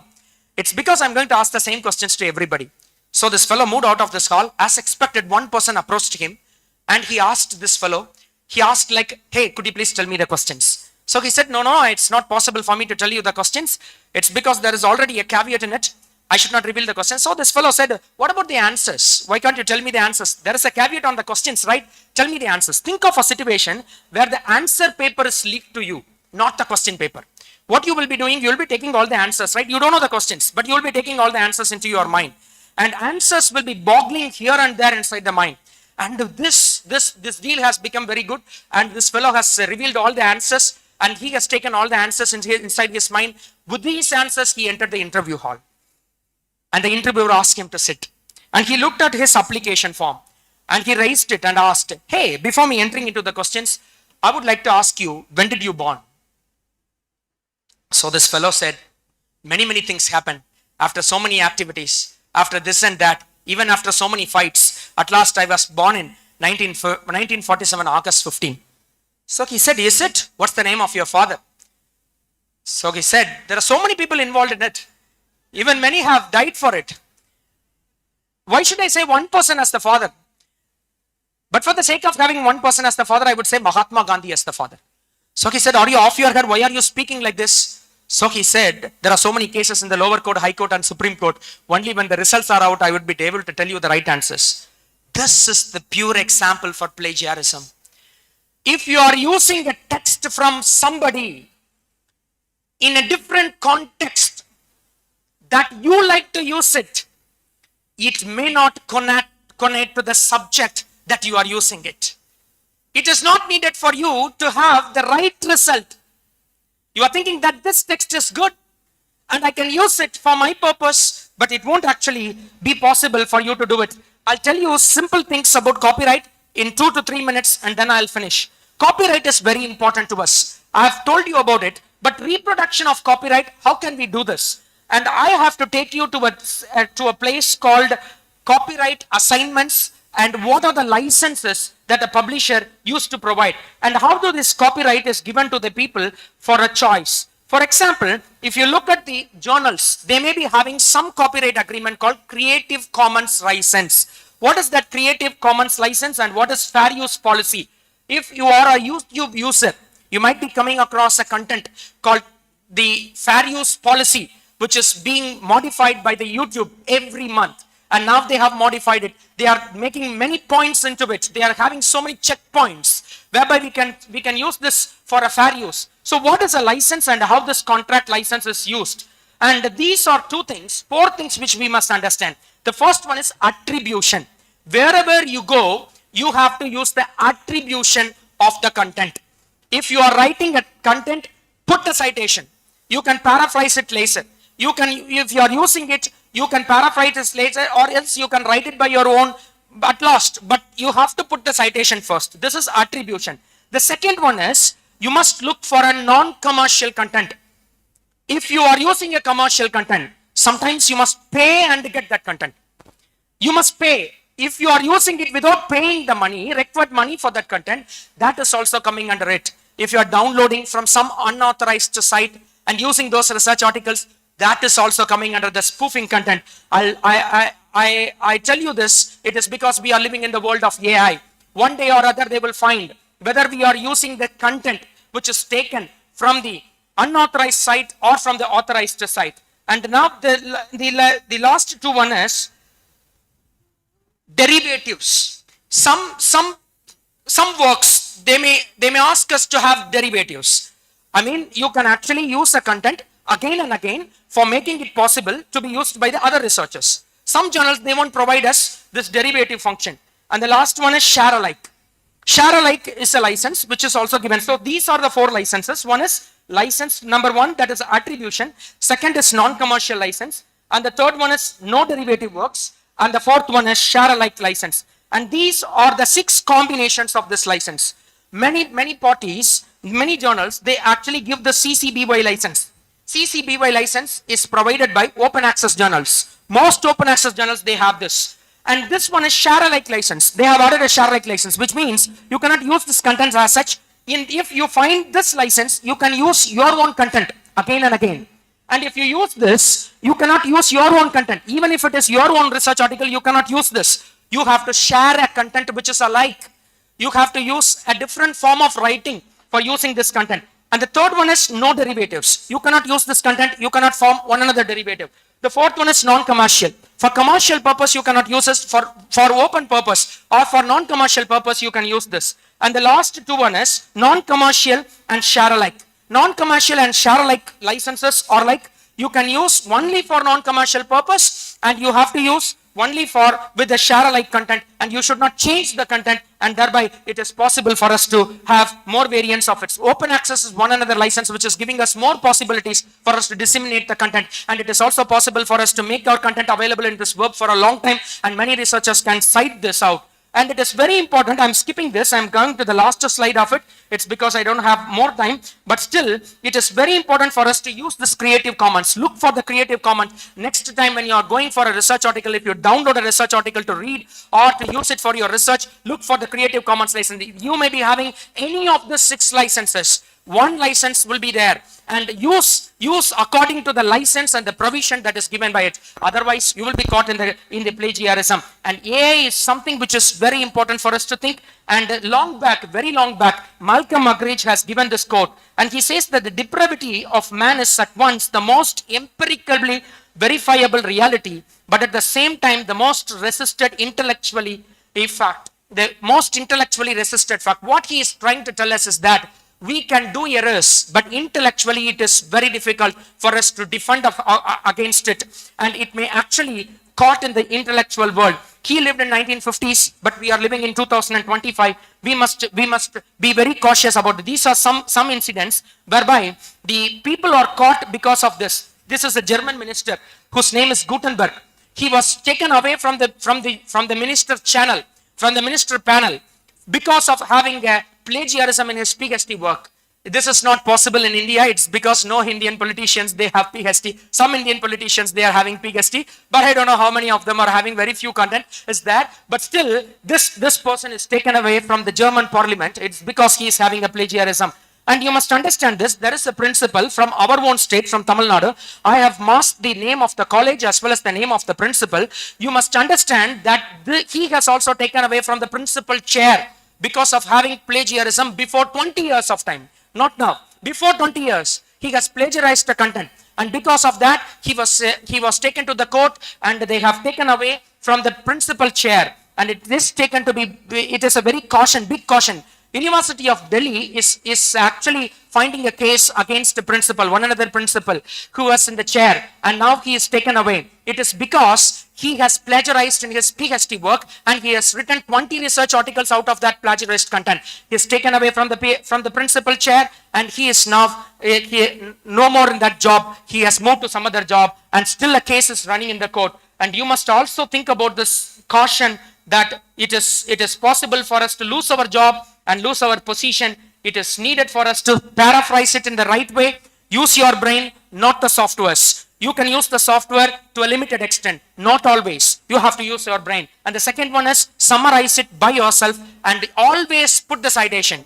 Take the citation, place it again, place it after the text, and that will safeguard you, and that will give you a lot of insight when you are doing it. Academic integrity cannot be boosted by 1%. It cannot be taken in one day. It is a lifelong process. You have to be integral with this ethical forms, and so it is possible for you to have it in a very good sense. And now I am concluding this with this, and I thank the department, organizers, coordinators, and all the other staff members for giving me this opportunity. And I thank the student friends and the other staff friends for listening to this session. If you have any doubts, you can actually have some discussion over this for 2 or 3 minutes. You shall have some discussion. We shall have some discussion.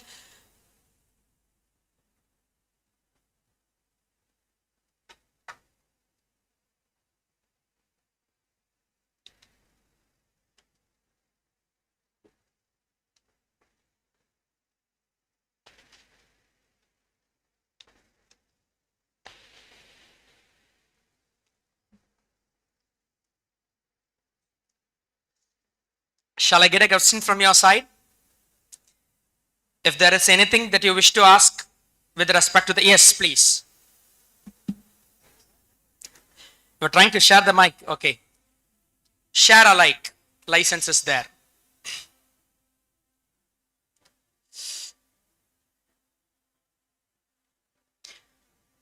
These are tough subjects. These are difficult for us to realize. Copyrights are not a joke. It's not a joke. It is a tough subject. To listen to this subject is very difficult, I know that. to keep hold of it is also very difficult. I know that. But still, if you have any doubts on this, please.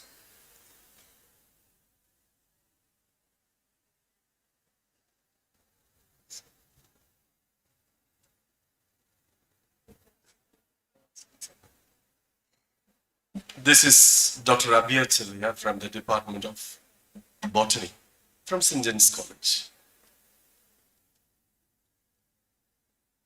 Any questions, please?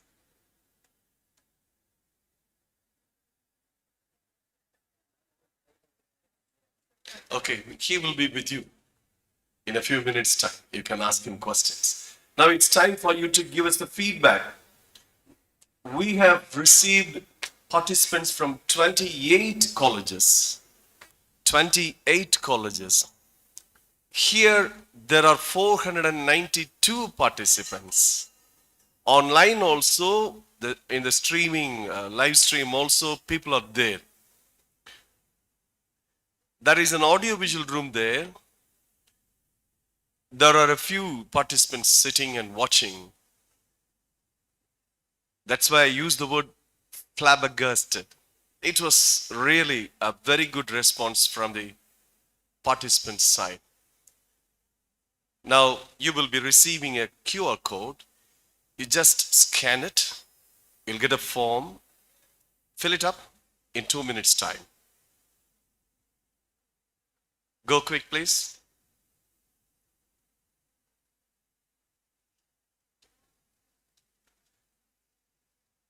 Now a feedback QR code will be posted in online also. Those who fill and send alone will be given e-certificate. So please take time and do it immediately online.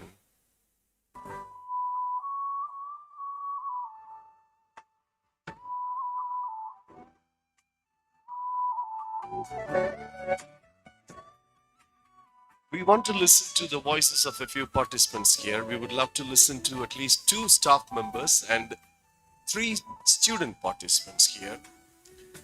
We want to get the feedback from you.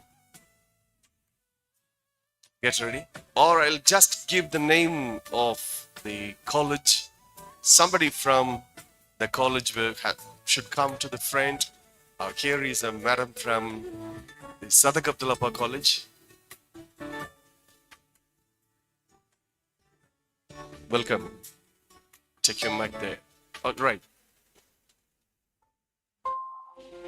We want at least 2 staff members and 3 student participants or scholar participants.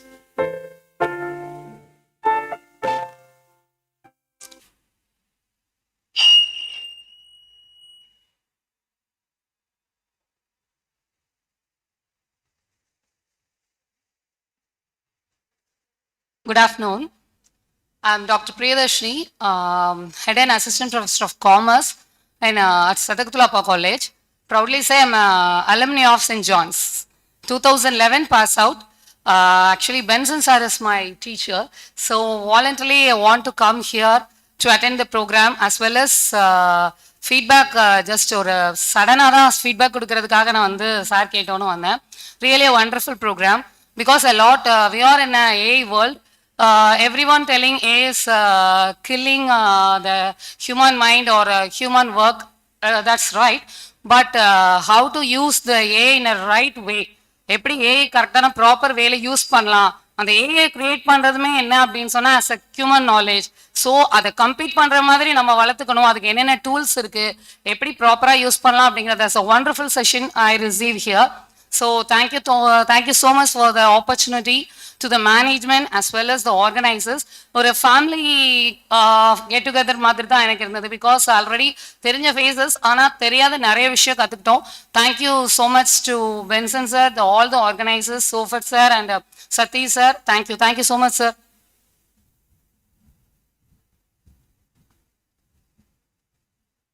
We want a few more feedback, please.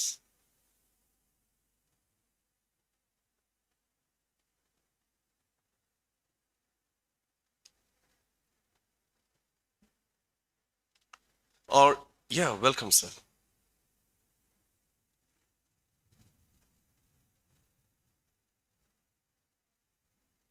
So warm good afternoon to one and all. So I'm Muthukumar from Unnamalai Institute of Technology, which is in Kovilpatti. So I attended this program. I think it's very useful. Further, I'm doing part-time PhD here.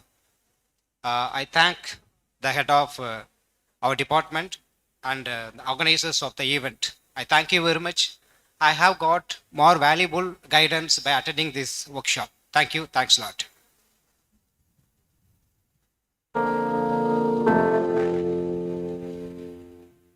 Thank you, sir. Thank you very much. Student participants, scholars.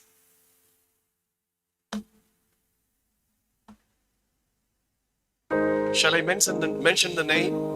Somebody from MS University, English department. Somebody from Sadak.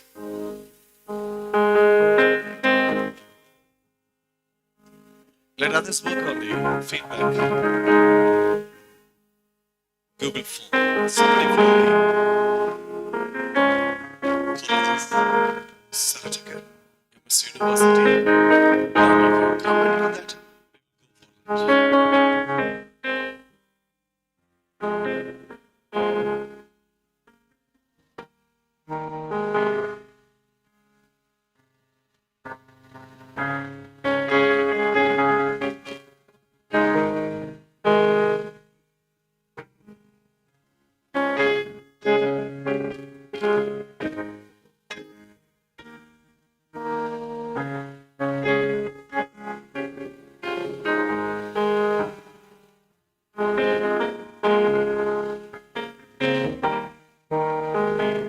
Somebody from the MS University, I have already mentioned the name. Please come. You can.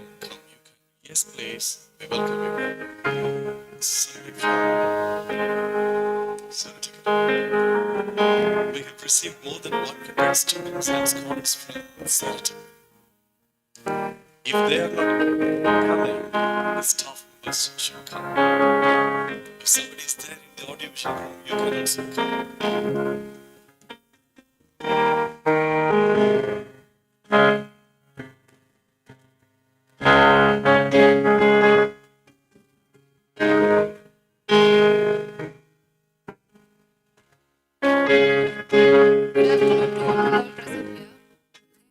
Research scholar from the Department of English, Arumugam University. And this topic is more relevant to my research as I am researching on digital humanities. And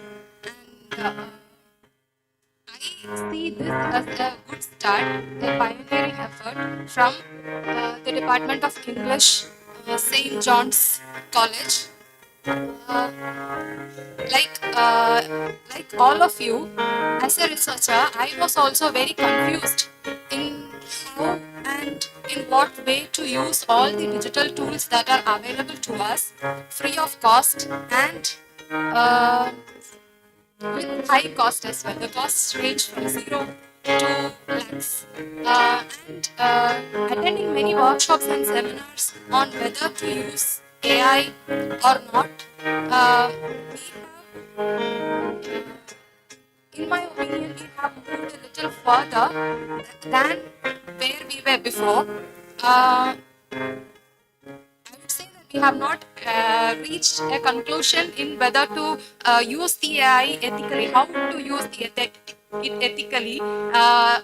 The clarity is still not there, but we are moving one step ahead. And I would suggest this St. John's College to conduct more elaborate workshops and seminars on further topics. Like we have had a gist of what is there in the world before us or in the future that is in front of us, how the future researchers and the current researchers are going to use the tools that are available for them.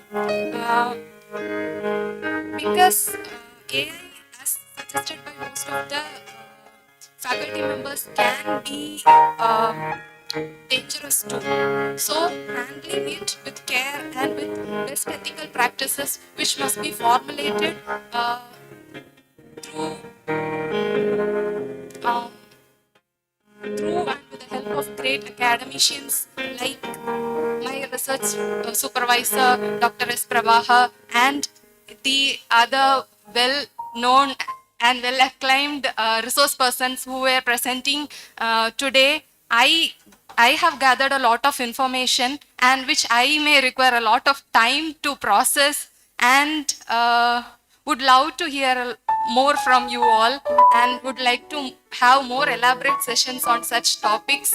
And a lot of online tutorials will also help us gain more knowledge on this particular areas, because I think this is happening. This is the happening of the time. We have to be updated. We have to be updated and be in par with the world standards for our research to be cited more as others were envisioning. Thank you so much for the opportunity to give this feedback.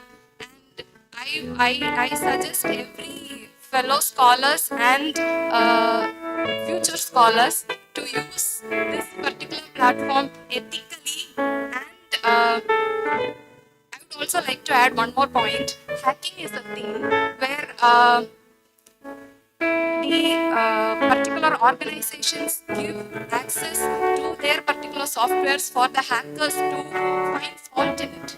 So we as the users will find ways for that particular tool to be better. So we have to use it as much as possible and as ethical as possible. As ethical as possible as you think, for us to make the tool shape better for our future. Thank you so much.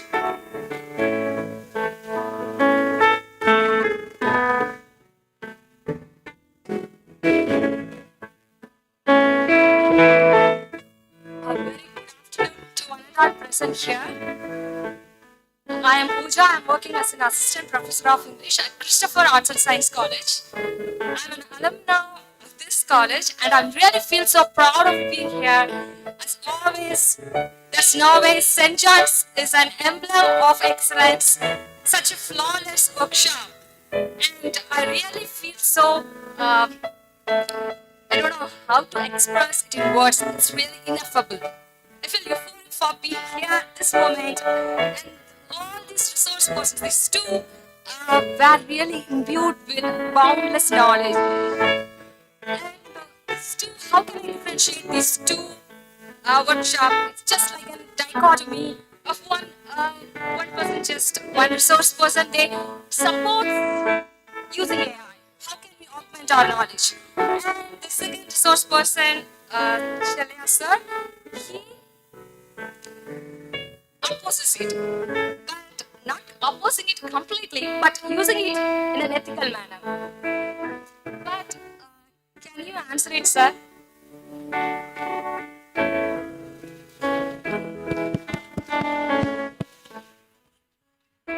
Of course. Sir, I have one doubt. Yes. Okay.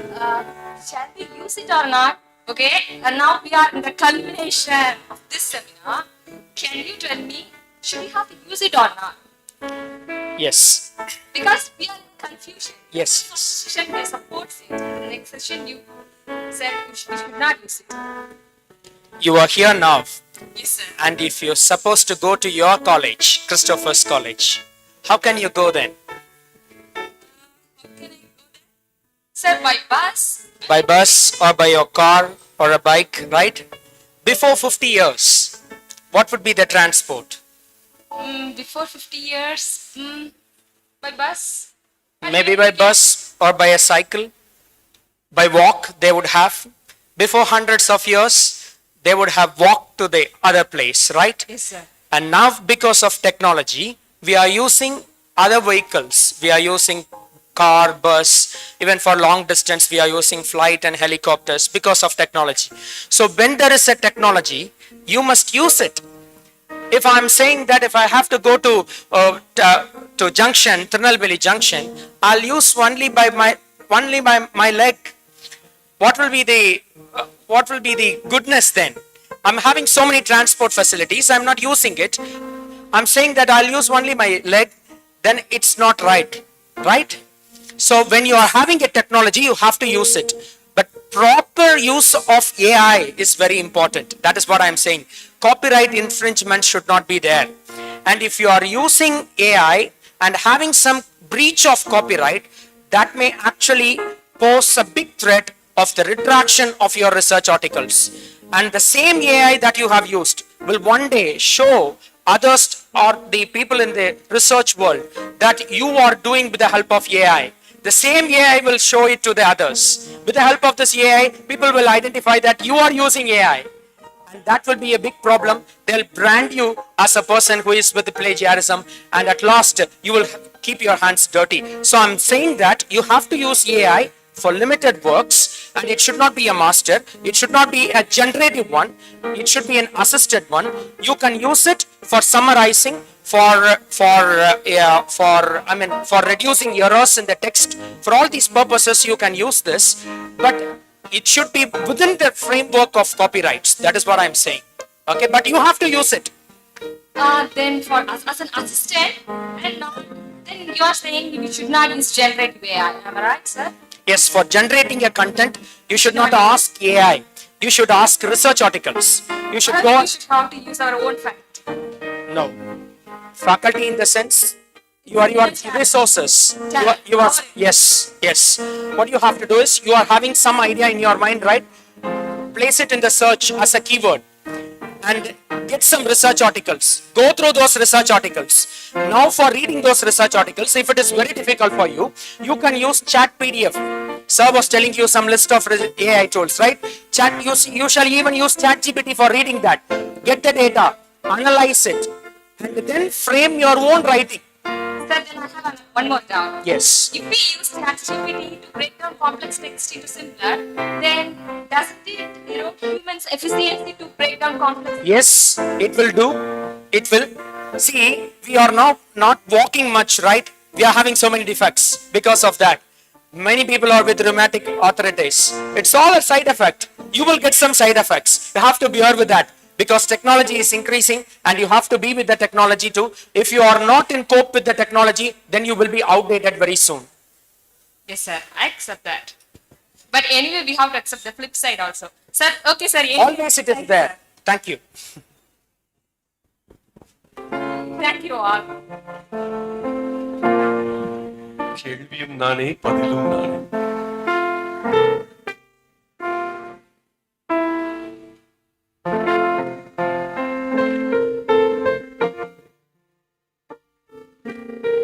We have come to the end of this program. I hope that all of you have felt the feedback. Google form and sent it. Thank you for your cooperation. But the formal vote of thanks is yet to come. Before that, we will distribute the certificates to you.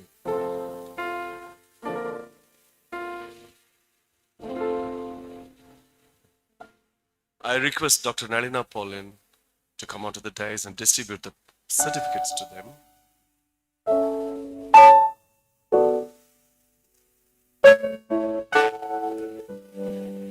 Dr. Nalina Paulin is the second person in the department. She is also a supervisor.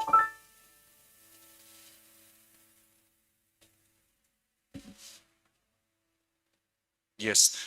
When I read the names of the colleges, just one of you come onto the dais and receive it.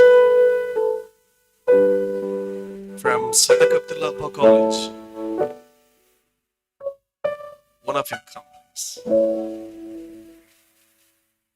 Quick, you decide and come.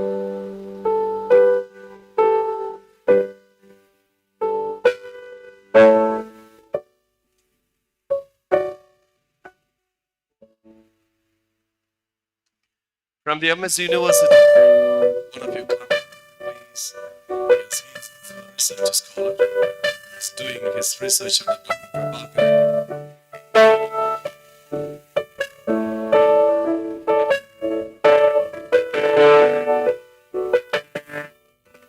Sometimes arts and science college, another beautiful. Thank you for coming all the way from Nagarkoil.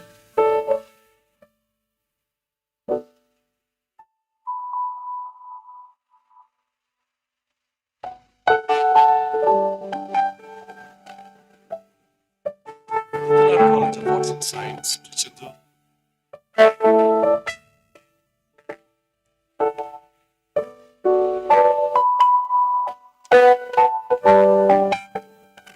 Women's Christian College. Thank you. Women's Christian College, please.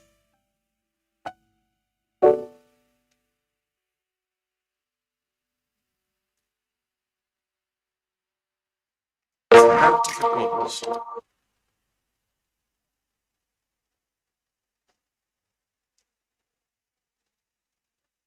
Women's Christian College. Women's Christian College, please.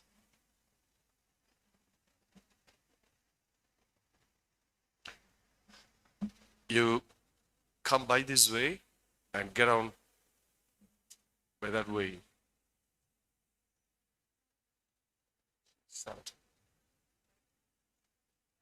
Thiruvalluvar College.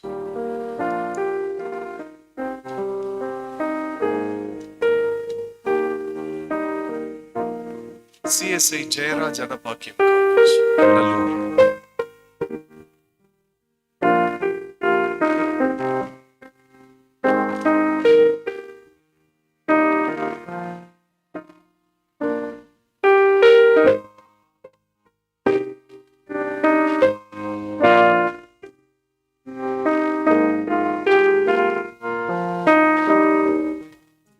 St. Xavier's College.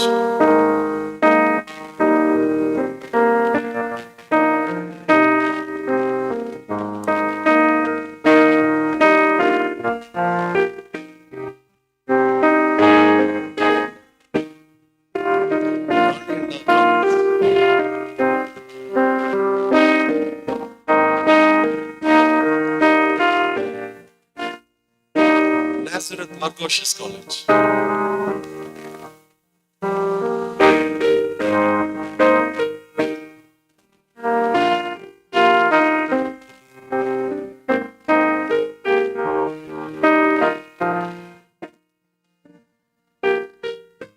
The American College.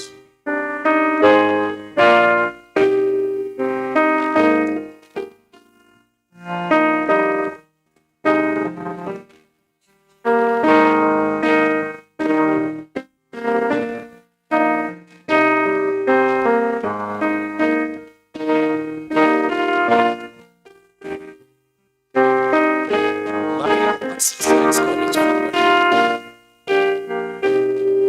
Maria Arts and Science College.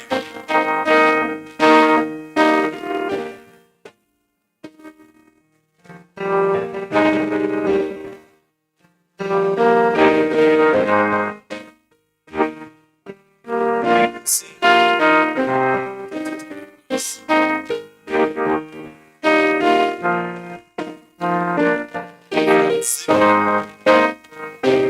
St. Xavier's College.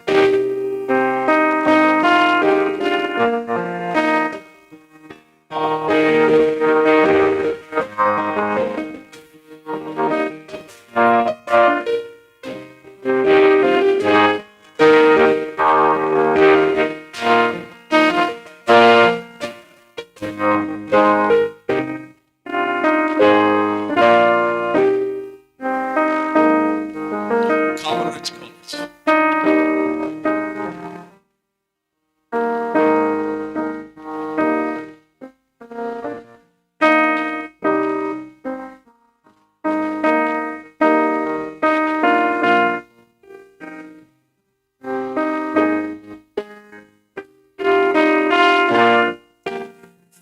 Information. St. John's College has also participated in this.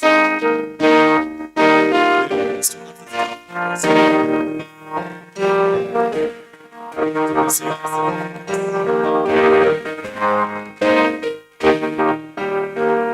Since how many researchers are there? Yes, sir.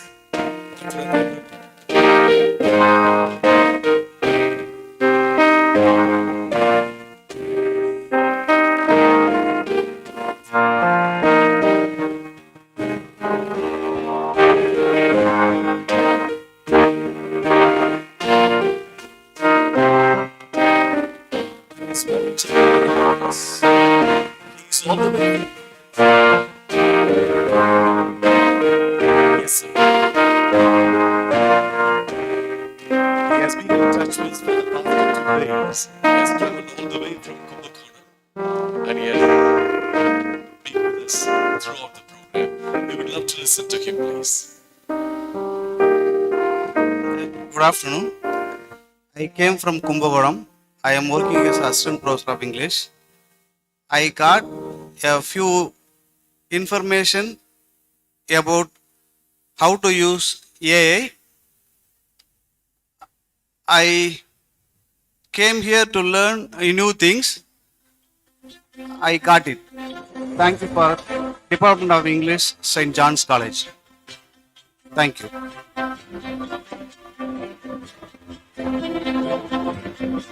Before we conclude and move on to the next part of this program, sir, you were about to say something. No? Sir. You check another college. You will receive, sir. You will receive. Certificate must be.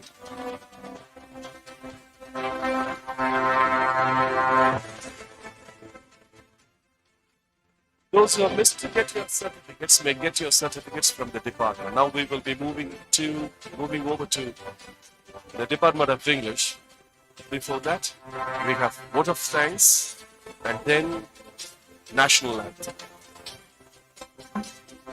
Now Dr. Christopher, Assistant Professor of English, St. John's College, will propose the vote of thanks. You may please stay back.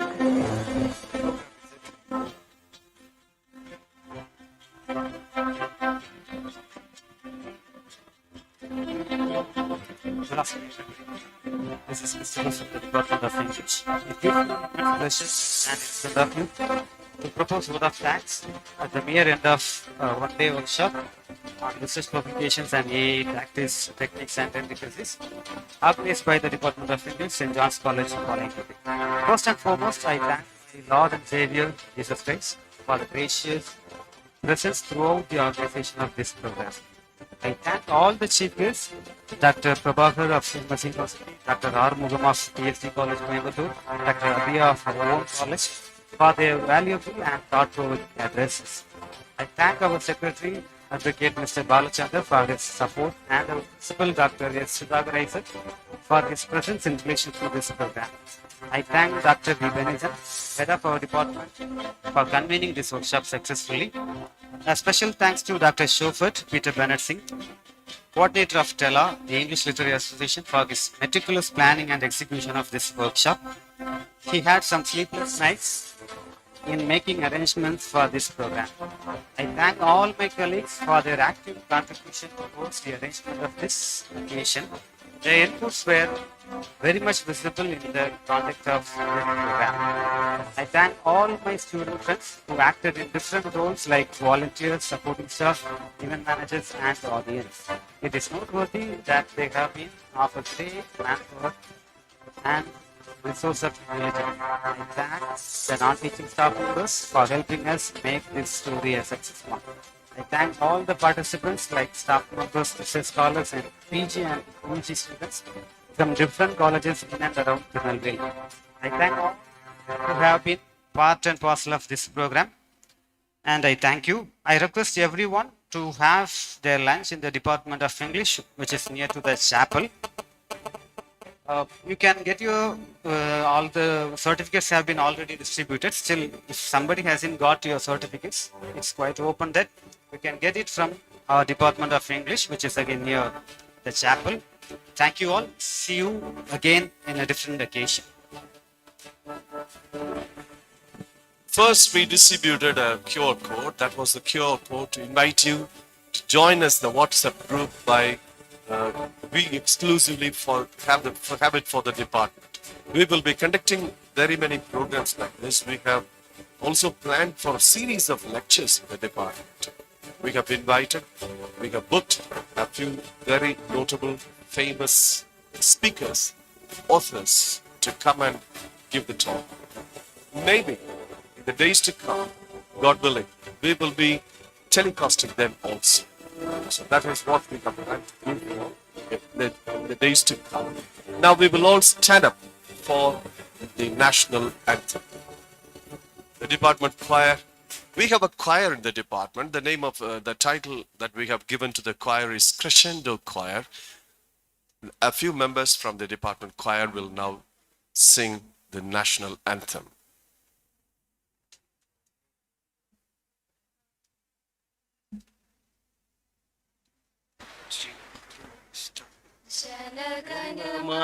मनधिनायक जय हे भारत भाग्य विधाता पंजाब सिंध गुजरात मराठा द्राविड उत्कल रंगा विंध्य हिमाचल यमुना गंगा उज्जल जलधि गंगा तब शुभ नामे जाहे तब शुभ आशीष माहे गाहे तब जय दादा जनगण मंगल नायक जय हे भारत भाग्य विधाता जय हे जय हे जय हे जय जय जय जय हे